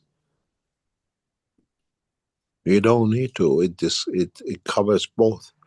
When you get the isotopes in a matter state, which is where just from another material to another element to another, you don't see usually the elements of the mother side.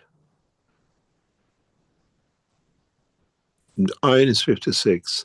The isotope of nickel, the lowest we know, is 56. But this is in an energy form. So if it is a nickel 56, which is again, when they tell you it radiates green light, which is a confirmation of it, is behaving as iron. So you don't see iron. It's nickel 56. We know that it's, I'll tell you why I know it and why we produce it. We actually produce this material. We produce it, but our people don't have a clue what they're producing. We have produced, I've seen these elements in the materials we have produced.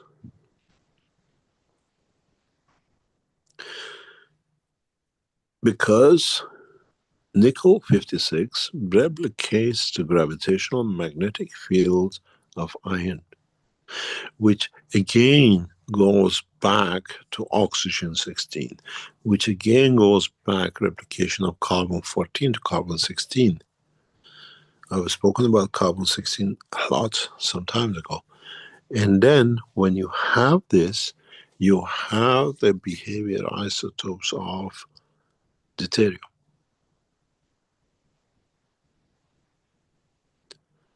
So when they say they haven't seen, usually they say with iron, yes, because our scientists are so narrow-minded, they don't understand. When you don't see nickel, especially green, what do you call it, fields we see from this one, because it has created iron 56, nickel 56, which is like iron. You won't see iron because you already have the nickel. It's heading outside, not inside the star. If this was to go through, in its trajectory was supposed to go through center of the solar system to a star, which many or near to it, it will change its composition to a different composition magnetic field. It would have been blackish color, gray silver blackish, and in the beam you would have seen the sign of deuterium. This is the reason the R2 shows us CO2, because that guy is centered to go close to sun. You will see where it lands, how close it will get to the sun. You have to understand the system is a universal system. We never thought about it. I will not teach it because it's not for man's time now. These systems have no physical dimension in their reactors. They are the sun themselves. And I was spoken about this before.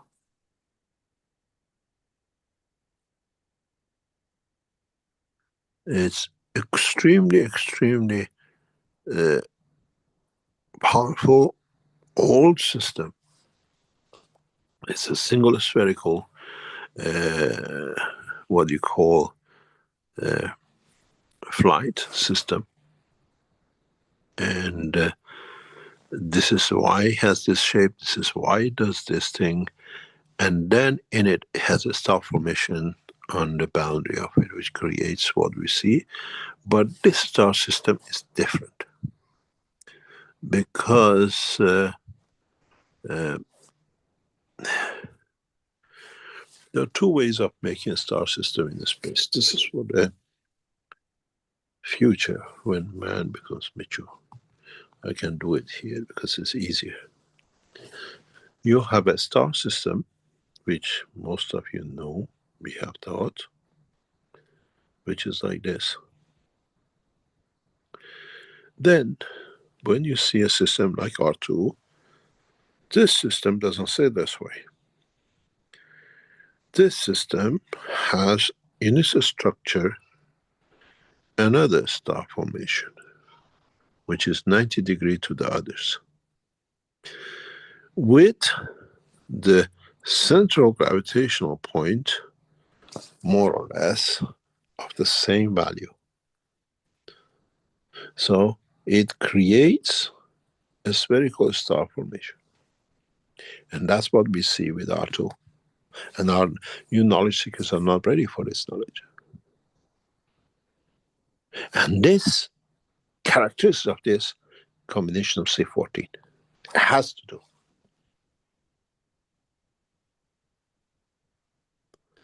And then because it has a CO2 in combination, it gives us a CO2, traces of CO2, as they say they've never seen, and it's more than anything, because they don't understand the knowledge.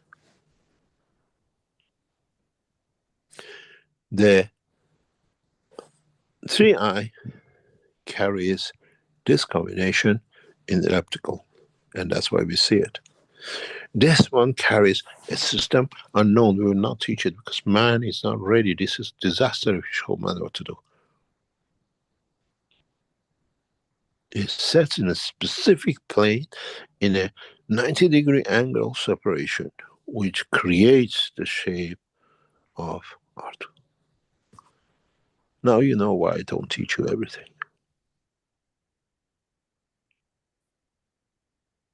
The original old flight system used to be one single, and you remember you had little cartoons, we used to see that kind of thing.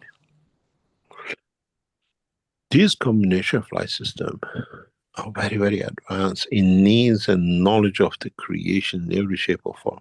And within it, they carry hundreds of millions of passengers of all races. This is when I saw this, I'm 99% sure, because I had contact with this race, these people. They're here to interact and take passengers, those who are willing to go. Because the combination of field created amongst these systems, there is a more to it, this is not just what it is, allows a spectrum of the citizens of the universe to live in there with peace. This knowledge is far beyond humanity.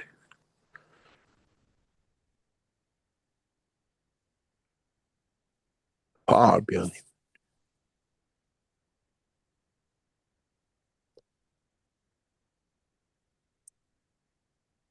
It's not even in the direction of the 3i's.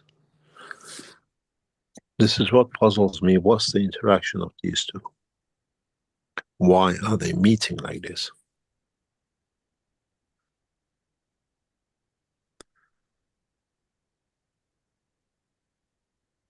R2's condition, the specification, everything which comes out.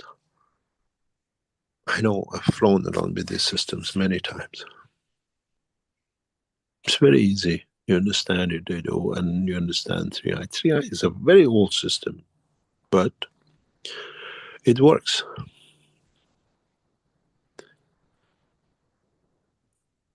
But because of what I showed data from Chinese military, it has in its structure, it creates combination of fields which within the atmospheric condition of the solar system creates life in an amino acid level, because you've seen it, the CO2 I explained, which is produced, carbon-14, then that allows it with the combination of the materials, oxidization of the plasma of the solar system to create material.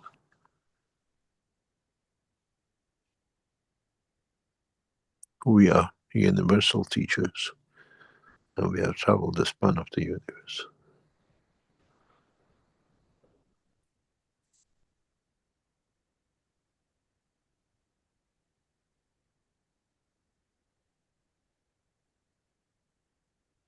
What bothers me with the R2, these people have access to understanding of the cry, we call it,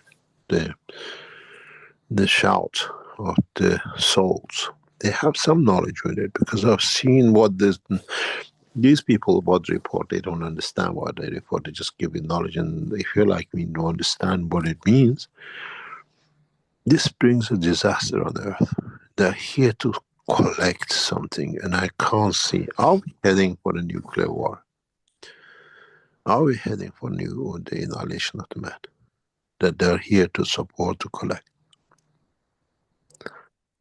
There's a secret in this, which I think I know 90%, 99% what it is, but I have to stay silent.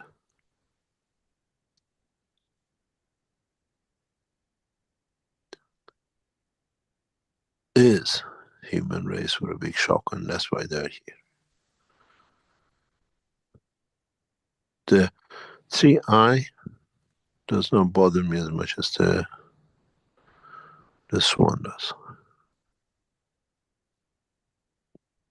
It's a black swan.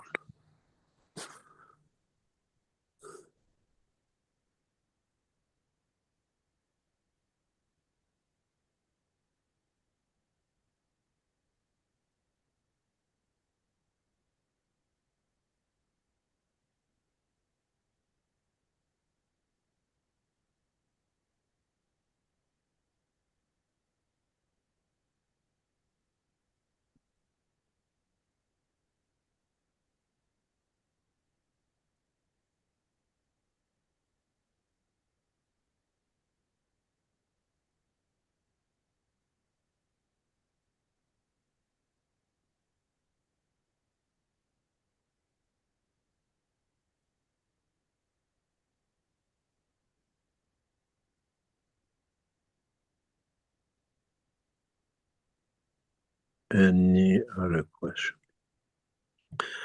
We're getting a data in the background. As you know, we are watching you. And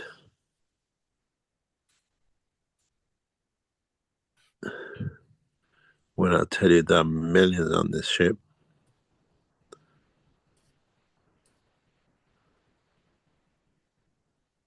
you all panic. Your soul flew. And it's been recorded. A lot of you have detached from the dimension of the physicality of it, knowing. Let me share it with you. I have to go on another system. I'm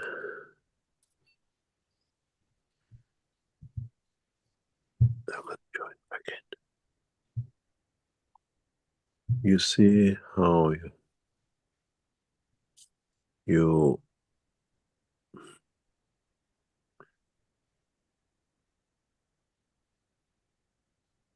I have to connect back to the Zoom. That's a problem. Just give me time. Anyway, till this connects,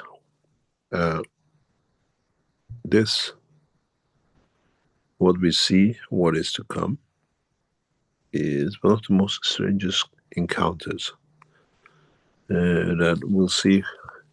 And the strangest thing is that our scientists don't understand. Some scientists trying to explain to understand. But recording in progress. Recording in progress. Recording in progress. If you do not understand how plasma works, it's very hard for our scientists to explain this.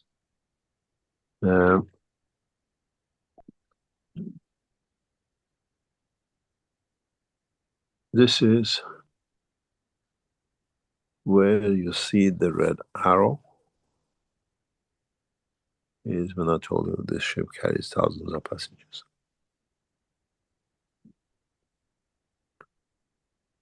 You see how you lot drop the physicality and you move with the soul to be with them, to be part of. And the most interesting part is this. You see how soul of physicality moves towards the soul. And that's sort of the creation still there.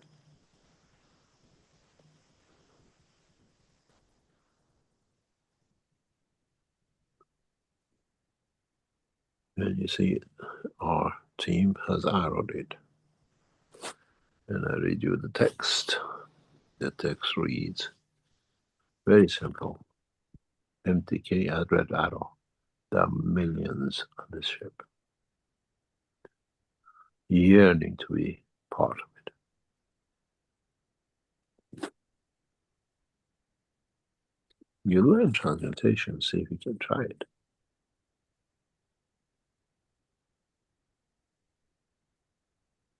Any question?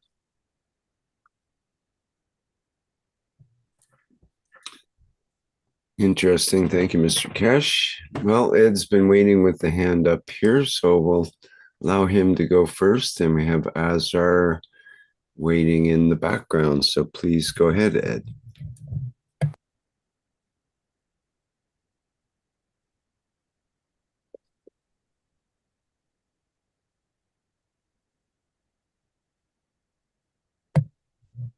Are you able to open your microphone, Ed? I'm not seeing it activated yet. Okay, well, if you're trying to figure that out, then there we go. Rick, I was not aware my hand was up. I'm very sorry. I have two systems going on. I hear a bit of an echo. Okay. So no question? No. Okay, thank you. We'll go to Azar then. Please go ahead, Azar. Good morning, Mr. Keshe. Mr. Keshe, you said not the three eye, the other one that carries millions. You said they're here to collect. What does it mean? To collect what?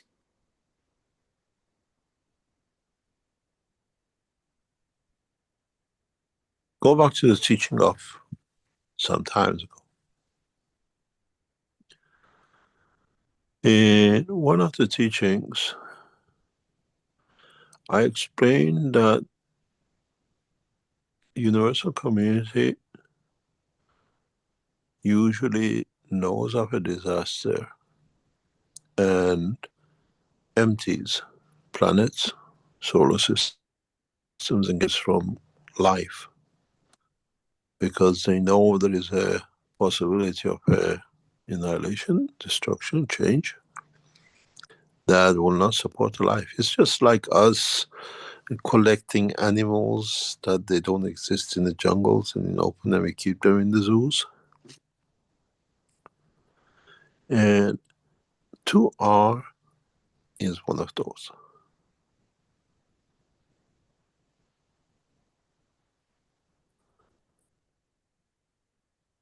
I've been on board of these ships, and they are not prisons. They are facility till somewhere in the universe the race finds a place that is suits for them to move on to.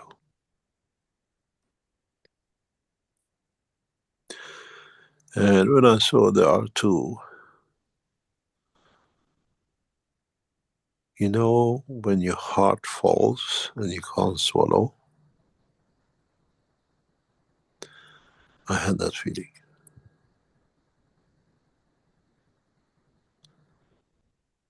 Knowing what is happening with Israel and the Palestine and the Russians, and these systems are aware of this kind of things. Are we about to annihilate ourselves? Are we about to make this planet non-existent or not livable?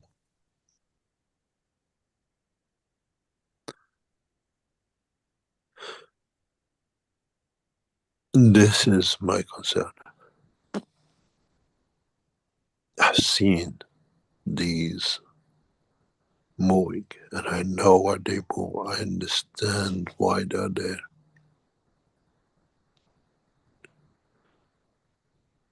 Or is it just passing through? Don't forget, these systems do not need to land. They can transfer.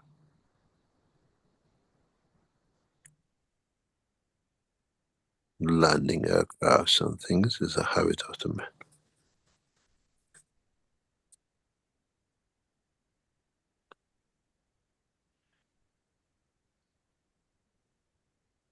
And so why the three eyes are here? Because three eyes, they're trying to make a connection. When you said they speak to... For 2R is too big to be near. Gravitational magnetic field of it will affect the Earth, affect a lot of things, will destroy 99% of all our satellites. We already seen it. 3I created a field a few days ago, and a lot of military satellites were blocked for a few minutes.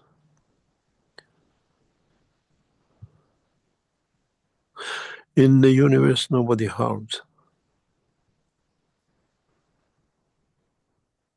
Life is a God-given right, and the intellect of each race has to be kept. Mr. Keshe, in the, I don't know, these are maybe stories, but I hear in the past, they say something about the from other communities they came and the government captured them, they tortured them, they research them, they dissect them. And Say whatever they like to say. but I don't know if this story is true, because if these three eyes come in to try to make contact, and you said they have They, a,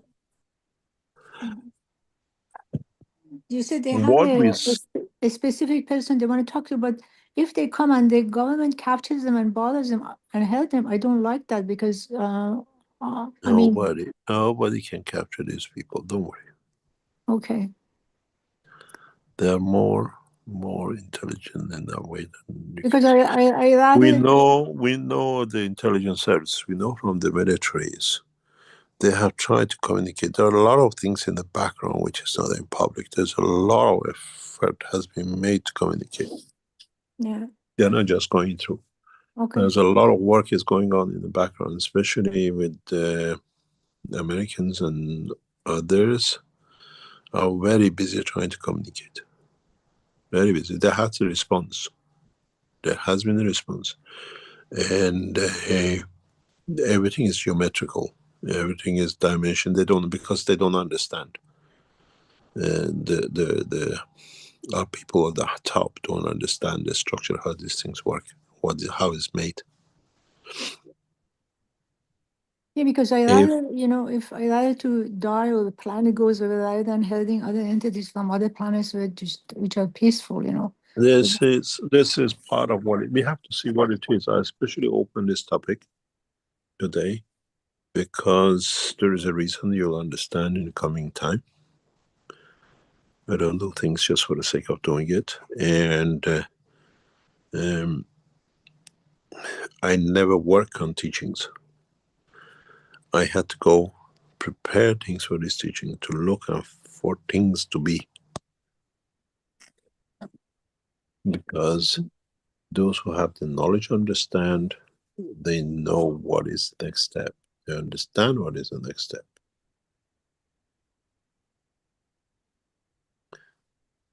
And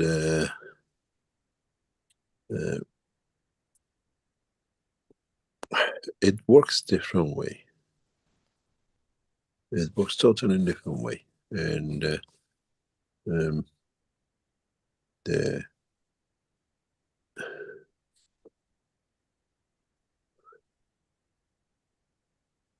the structure of the world peace and universal peace has to coincide.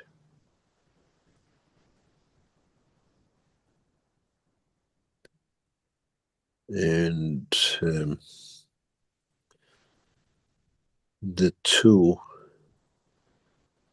are not synchronizing. Rick, have you seen the video yet? Yes. Mr. Keshe, Okay. you're the spokesperson for them when they come? I'm nobody. We're teachers. Okay.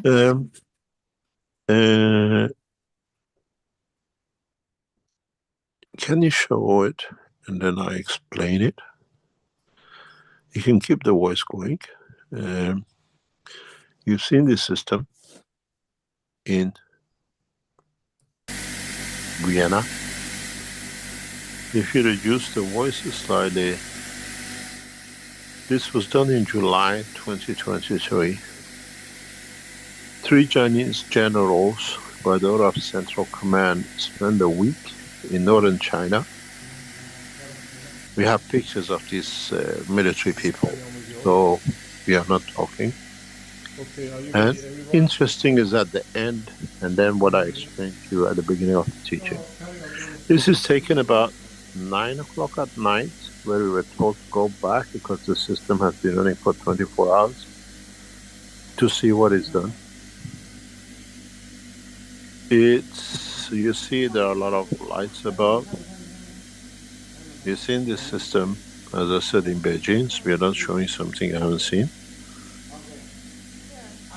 And you hear the army officers, the voice of Wang Lin, and other things which are happening. But the end is there. What I put this up is for you to see is the very last 2 or 3 minutes when it thinks the material range, and if you create a field, you create a jacket as we've seen on I3.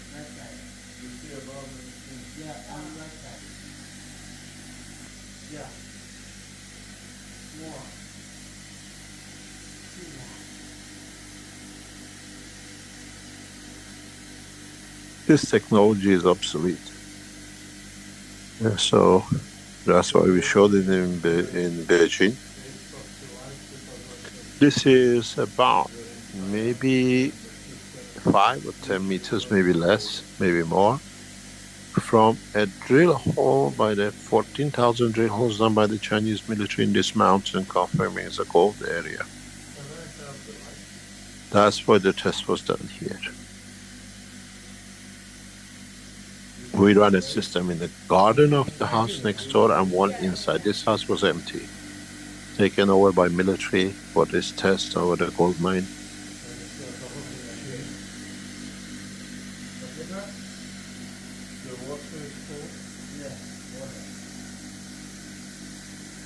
You see there's a plate with the water. This confirmed to us how the gold changes in the body of the man in the salt of the body.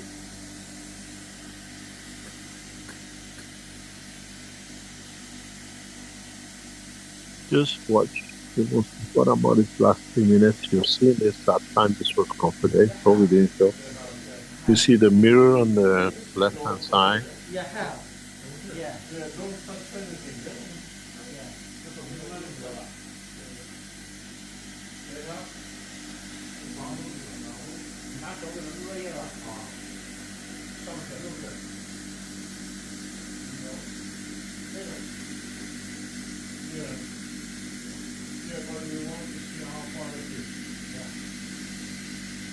Can any of you guys stay here for a week, 10 days?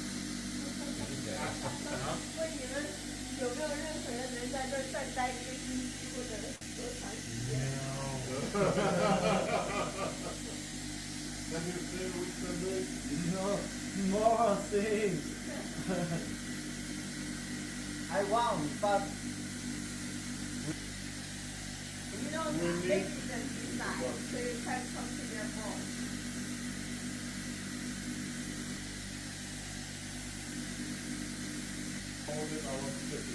You see the gold on the edge of the system, as you see in Beijing, and you see gold on the mirror. We have a video of it on the mirror, which creates that effect of the body structure.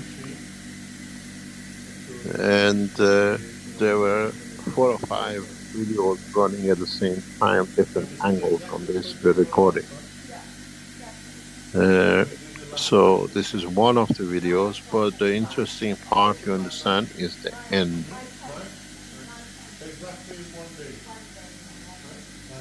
As they say, this is the first day. This is a 7-day trial in the mountains north of China, one of the large gold mines of Chinese government.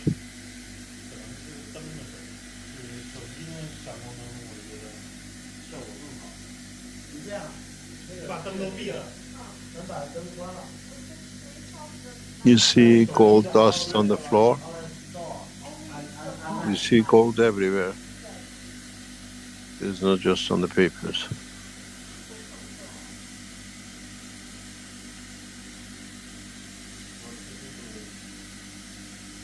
Now the system will switch off, the light switch off, and it's where the exciting part starts.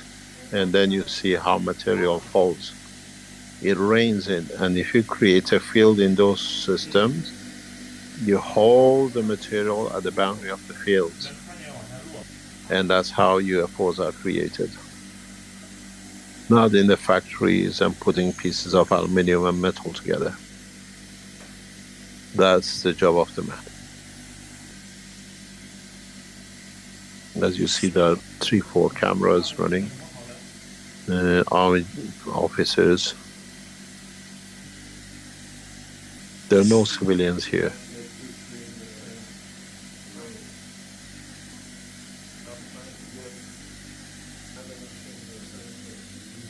And the data sheet I showed you, the laboratory test is from this room.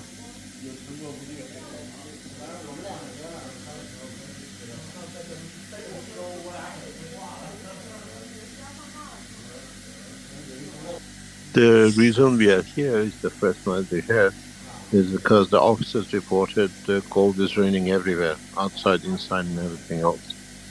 So we had to drive back up to see what's going on and what is getting reported.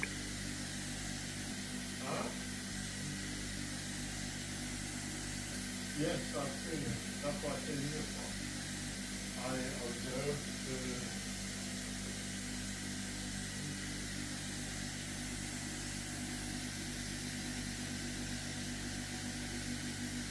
the whole reason I came here to observe that. Can you put me like on this?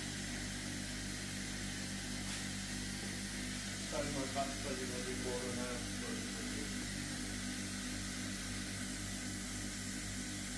Where's my smoker? Oh, yes.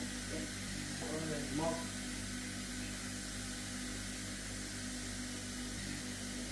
You see all the Chinese officers who smoke 99% of them, so it was easy to ask who's the smoker. And then you see the results when you see the material rains from the sky. Watch what's coming up now.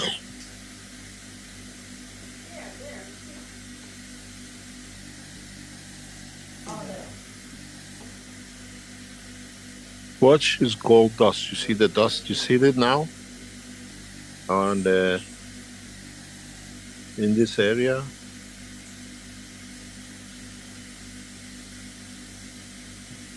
it's raining gold.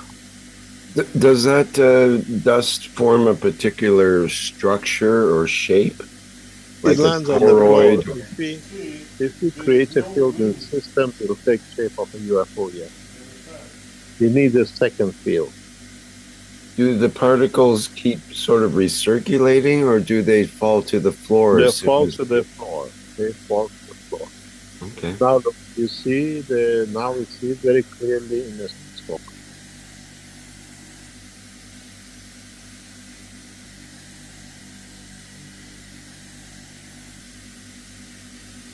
There is no wind. There is no air circulation.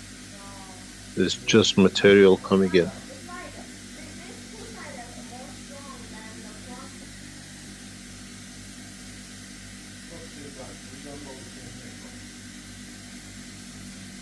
Now you see the dust, the gold particles. These are material. Gold is irrelevant. Don't forget the officers in this room all wearing masks because they could not keep on inhaling gold.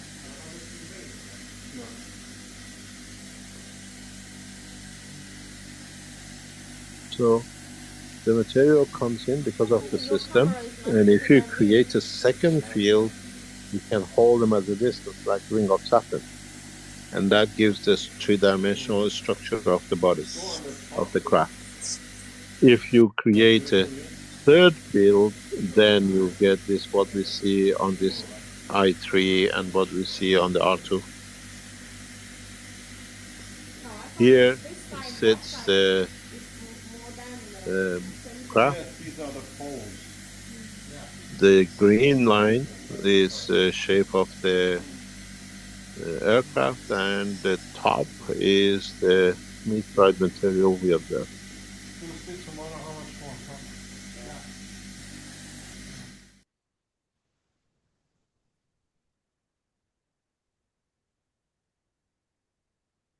Now you see the particles flying in, literally convert plasma into matter.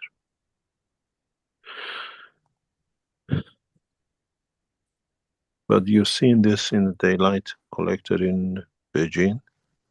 Now you see it in a physical dimension.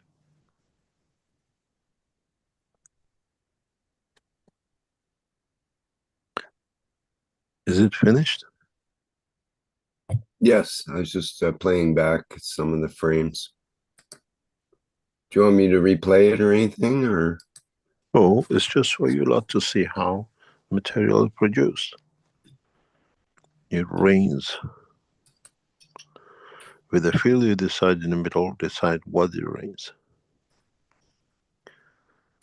Mr. Keshe, when this is happening, when the gold, you created a field of the gravitational magnetic field of the gold, and the gold was coming, but is there other material that is at the same frequency, and you get that with other material, just There is simple no gold? frequency. There is not a frequency. This game does not bear any frequency. This is a plasmatic field strength. That's what I mean. I mean, in terms of Yes, yes. Because if you looked at this material, there are a lot of videos from this. This is not just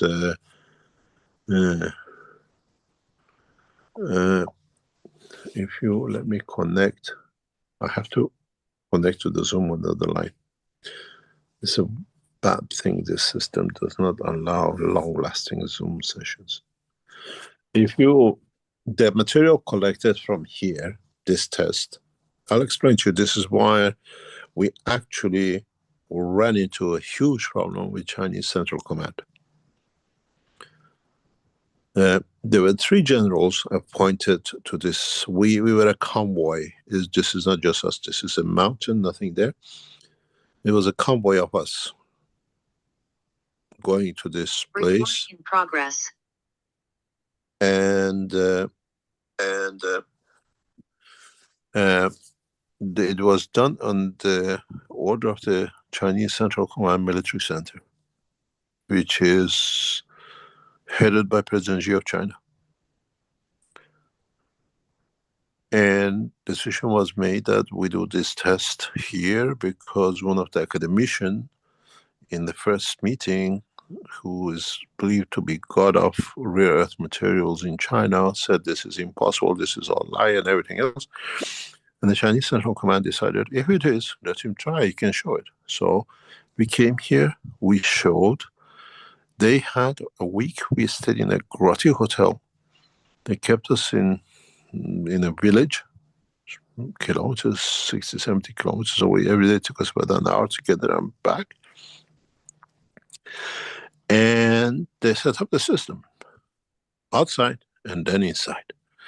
And then the Central Command said, what happened? One of the systems broke down after the second day.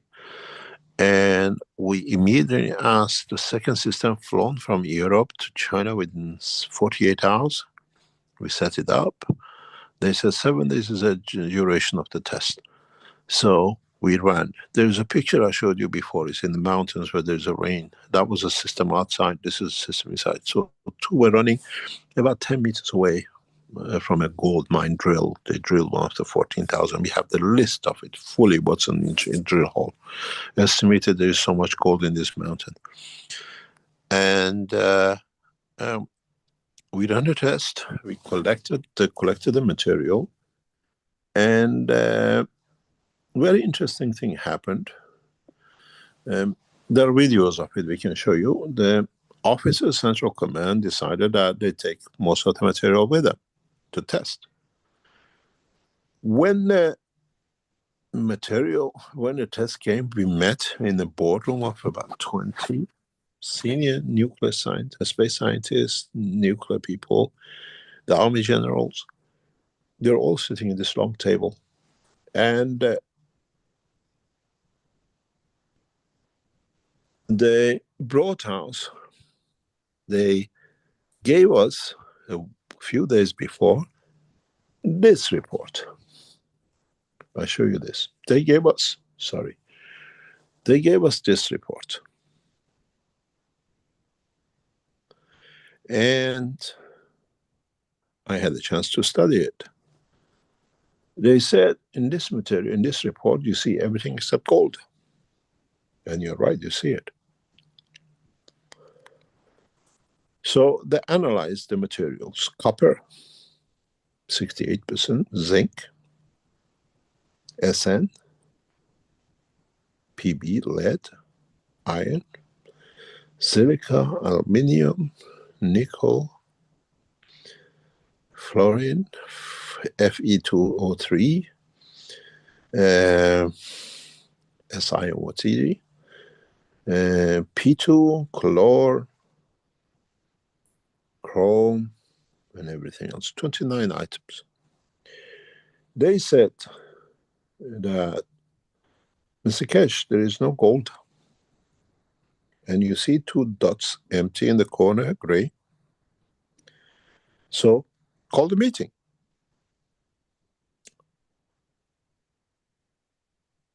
You see the stamp of the laboratory and everything else. I brought with me in a meeting with all these officials and everything else, documents from the research from America. Documents from research from universities in London, and document research from other universities. And what they say, you can always just check. They say wherever you see this combination of material as it's here, confirms the existence of gold. I said, can you tell me where did your scientists store the gold? Why those two black boxes are grayed out? Isn't your academician shown he's a fool? And you're stealing technology?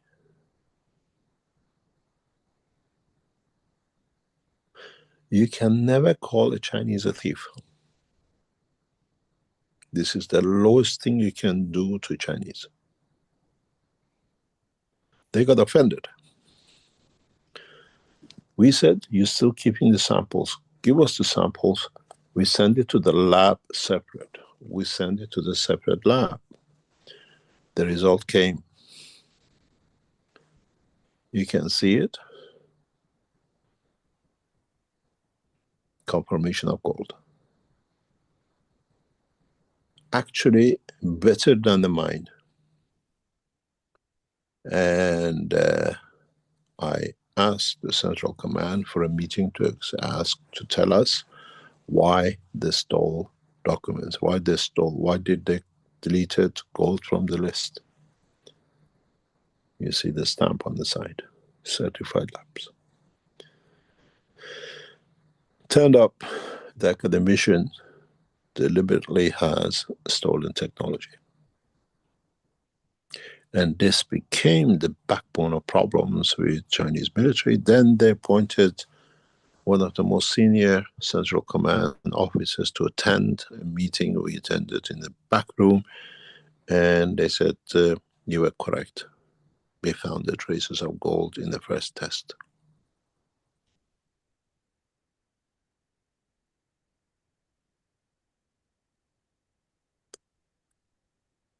And this is why people don't trust Chinese. If you don't have a strong will and knowledge like me, they wipe you over.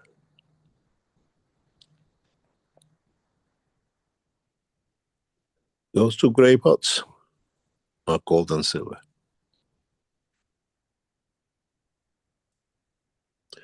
And if you look, 1, 2, 3, 4, 5.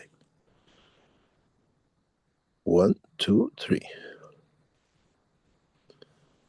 29 products were found in this test. Plus the 3, because one of it is carbon-14 as well.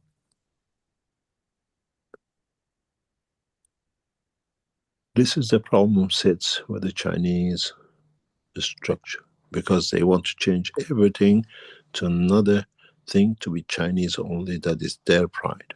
And this is where we clash with the Central Command. And they lost their face, and Chinese can never lose their face. You can see on it, 11th of November 2023. So Mr. Keshe, did they arrest the scientists who lied? Oh, here academicians rule. But Mr. Keshe, he lied and he's a scientist, but the government... There are a lot of things happening. It's not so straightforward here. But they can arrest him and they can put your knowledge in the university and start all over? We don't allow these things with academicians in China. The structure with us is that we don't accept any more Chinese academicians. We have restructured the work with Chinese government. We don't accept academics. We did the same test in China gas. Again, the same thing with the academician.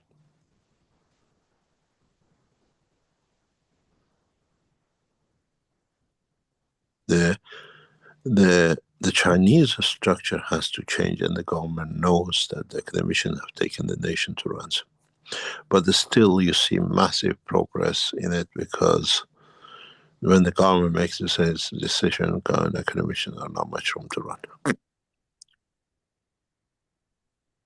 Now there is a structure where we don't rely on academicians.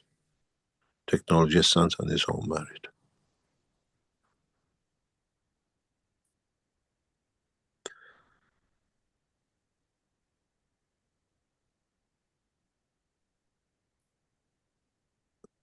Any other question?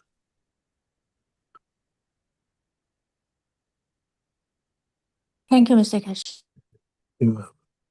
But the whole subject about this is you produce different materials. If you produce the right field in the center, then you produce that material as you want. The mining of the nations, Ukrainian situation, we see rare earth materials in Africa, all becomes part of the history.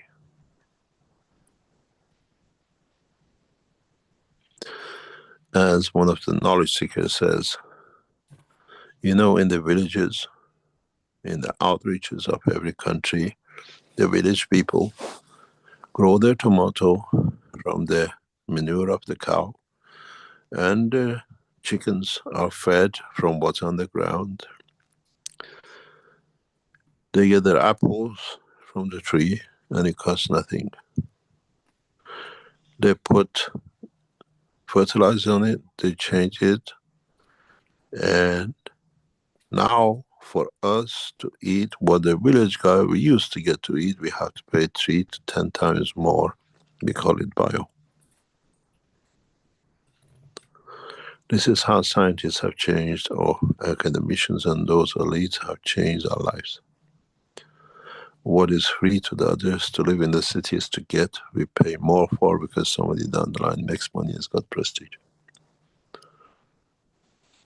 This is the reason we are promoting very rapidly these units. These units will deliver pure field energy of what the body needs.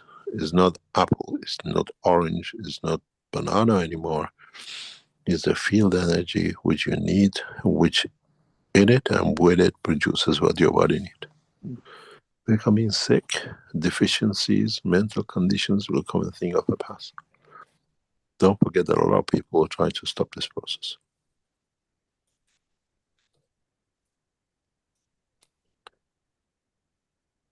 Any other question? Yes, we have a hand up with Selena. Would you like to go ahead next, please?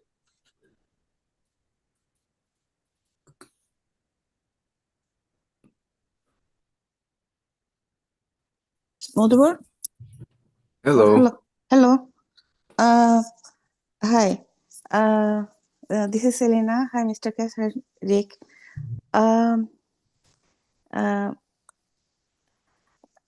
I want to ask a question, but it is not really totally question. I have to say something before that. Mr. Keshe, I had a lot of dream, and then and some vision too. So I talk with in the North American Corona team, sometimes maybe very rare in Rick teaching, and we teach in Bengali every week. So I talk there a lot of stuff. So I will say one dream, not one dream. I had a few dreams about these kinds of stuff, spaceship and these kinds of things. So few years ago, I saw one spaceship is, I'm not going to say the total story. It will take time, and you don't have time. I have to leave too. So I'm going to say the main point. I saw in Arizona or Utah and Nevada, those area. I think so. It's look like Arizona. There is a spaceship in the early in the morning in winter time. It's like I saw in the dream. I am refugee. My condition is bad. There is a lot of refugee people, poor people.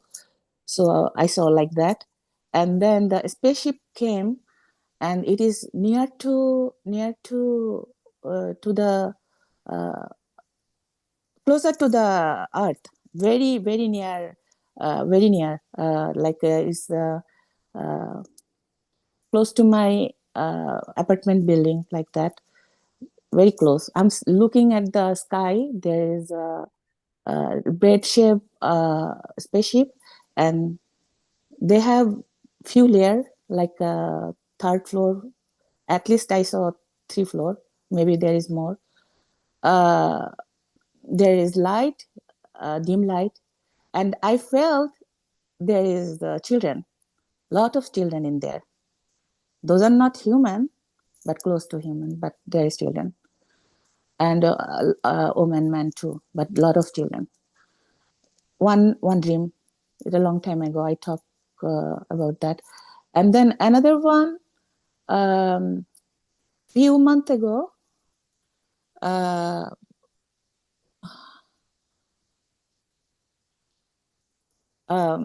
forgot. But the recently third one, somebody, some close to my area in Bangladesh, there is uncle. We always say uncle. Nobody is. We don't call anybody with name. That is disrespectful. So, area uncle. So he gave it to me one gift that is dragonfly like a toy, spaceship, small, and then he gave it to another neighbor, another spaceship. They broke the neighbor children. They broke their spaceship, and they came to me to get my one, and they used some kinds of beam technology. They burned my house. They burned my parents. So that is war. So this is one like 3 weeks ago, maybe 3-4 weeks ago. I remember the middle one. That one was maybe 6 months ago. I don't have any home, so I have a van, and me and my husband looking for house to stay, looking for not house, a space for living, living in area. So that one is Arizona too. I saw it. Yeah, what are you trying to tell us, please? So these kinds of dream, these kinds of I have to say a little bit more, so then I can ask the question. That dream, I saw something, that area is getting bigger. The normal size of animal, bugs and everything getting bigger. Somebody fell, throw something, or something they put in the area. That's why the bugs and animal and everything getting bigger. So those area is vacant. People is going out, not staying there. So right now, you are talking about few minutes ago about the 3i Atlas and another thing. I didn't hear the whole thing, but I will listen later.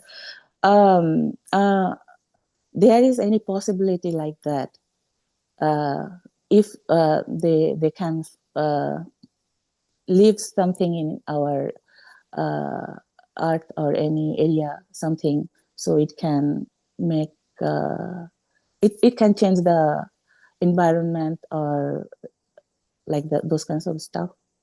It could happen. Knowledge has always been passed on. Knowledge is like the way I teach. Space people are not afraid of patterns and who copies. Is thought and is left and is enjoyed. Could be a laser, could be something else, could be something else. All the knowledge of the earth doesn't come from humanity, it comes from outside, and the same outside comes from humanity too, because when they come, they take as much as they give. So it's not that it's one way. So anything can be done. Anything is possible. Okay. And there's no limitation in what it is. It's very interesting what you said, that even our knowledge seekers, our knowledge. In the past 24 hours, something very interesting happened is that one of the Iran leaders, religious leaders, in past 24 hours, 48 hours, has gone out. I'm sure many of you know. When you listen to him in Farsi, it's very interesting that they killed a lot of Iranian scientists, nuclear scientists, Israelis. But what he says is that we are getting our technology, our knowledge. There are a lot of Israeli nuclear physicists and military people who give us the information and then the technology or knowledge or whatever. What the one nation is killing or being, the science of that nation are giving freely or whatever reason, whatever purpose, or getting paid to the same nation. This is the same with the military. They're not the same. It's just that knowledge is free, especially when it comes to the man of space. You have never seen me asking, pay me for me to teach you. I even had a discussion from a knowledge in past few days, sitting at the table. I was told that you should charge €10 for every teaching, or €1 for teaching people pay to be in. Then the foundation has money, all the people listen. It's free. You donate, you give if you want to, and we do what we can to do so. We never put a rate for the sharing the technology and knowledge, even today's knowledge, what we share today. It'll come to haunt mankind in the coming time. That what did Keshe teach? How much he knew. You will understand. We know a lot, but humanity is not ready for it. And those who are, they call us everything possible under the sky because it exposes them. And when we were watching this video, the last video, you see people there, you see us there, and going to these sessions, staying for these sessions, all cost money. Nobody gives us free. Staying in China at that time for everything else, it comes from the contribution and the donations and what we sell. We don't go to the bank. And if we don't do these things, how do we know the value and the technology, what it does? We don't go rob and collect money from research centers or from governments that affect us. And when the government like this even steals the technology, we tell them you're stealing because the other government says, when you see this material, it means there's gold. But it's not 2 gold and 2 gray boxes are there. The academician has cleaned it out.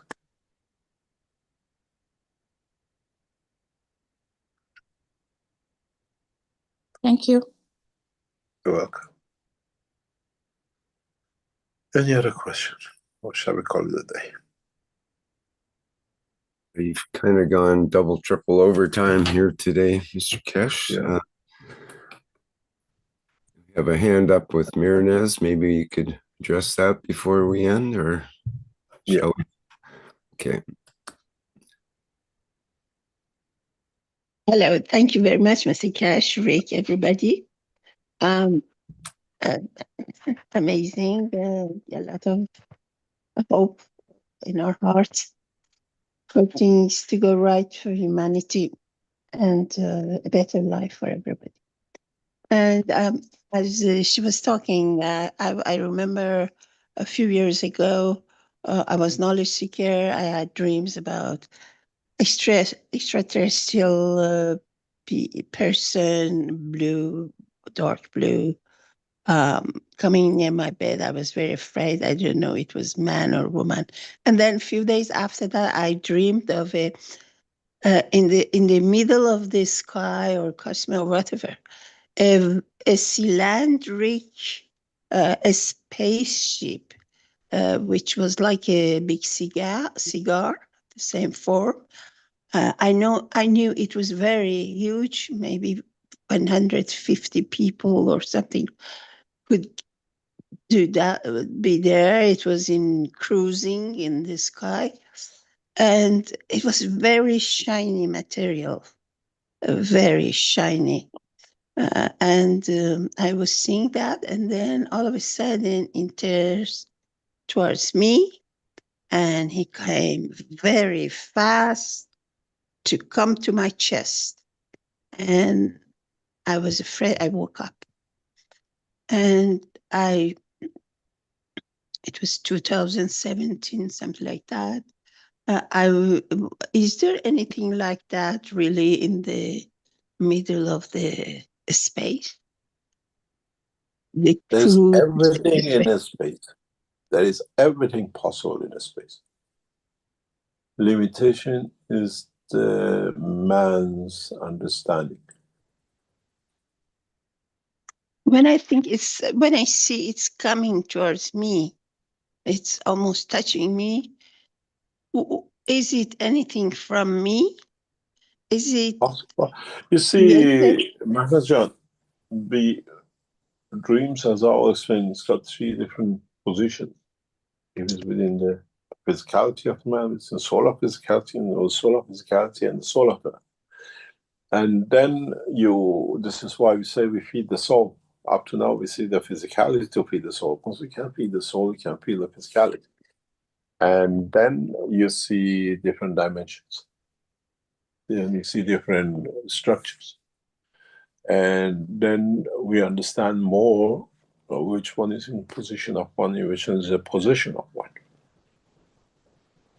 Everything is what you dream is not what do you call it?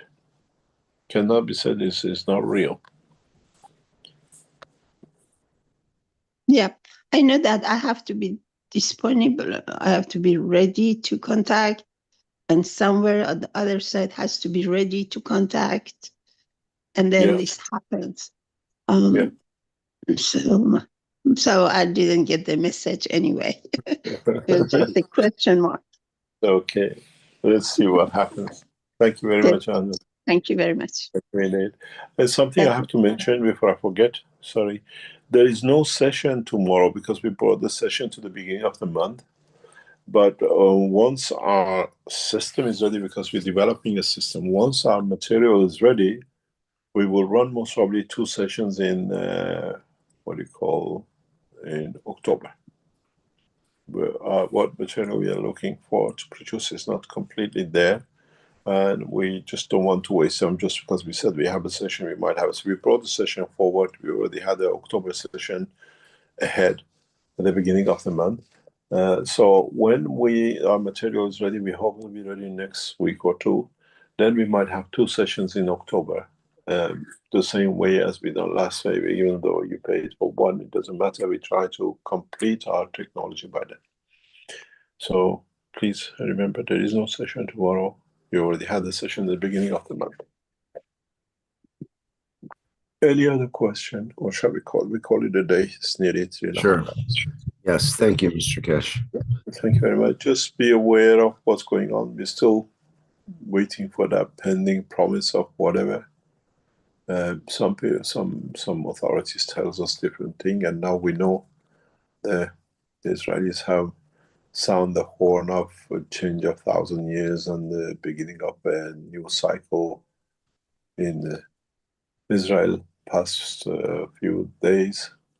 So that's a war, and this is what called the sign of war, the horn of war, because that's what they used to do during the Moses time, and we have to see what will be the outcome. And sitting and watching. I hope we are all safe as we've been safe in the past few weeks, and we will safe next week. But I have a different concept of understanding what these people are up to and what they're doing. And I wish you all the best wherever you are to be safe. Thank you very much, and see you next week. Thank you, Mr. Keshe, and thank you for your insights and knowledge that you pass on. Thank you. All right. Well, that brings to an end our 609th Knowledge Seekers Workshop here on Thursday, September 25th. Before we end, I have a declaration from the Universal Council to read. I'll share that now. Came from Lissy from the Universal Council. I'll read it. It goes, "We, the Universal Council, declare the beginning of Peace Week and invite you to freely unite your souls every 3 hours, unifying them to illuminate the souls of all leaders and find the path to permanent peace, avoiding the suffering of physicality on this planet." Okay, thank you for that. And we'll go out with our, well, let me announce our next workshop. We'll get up the calendar. We are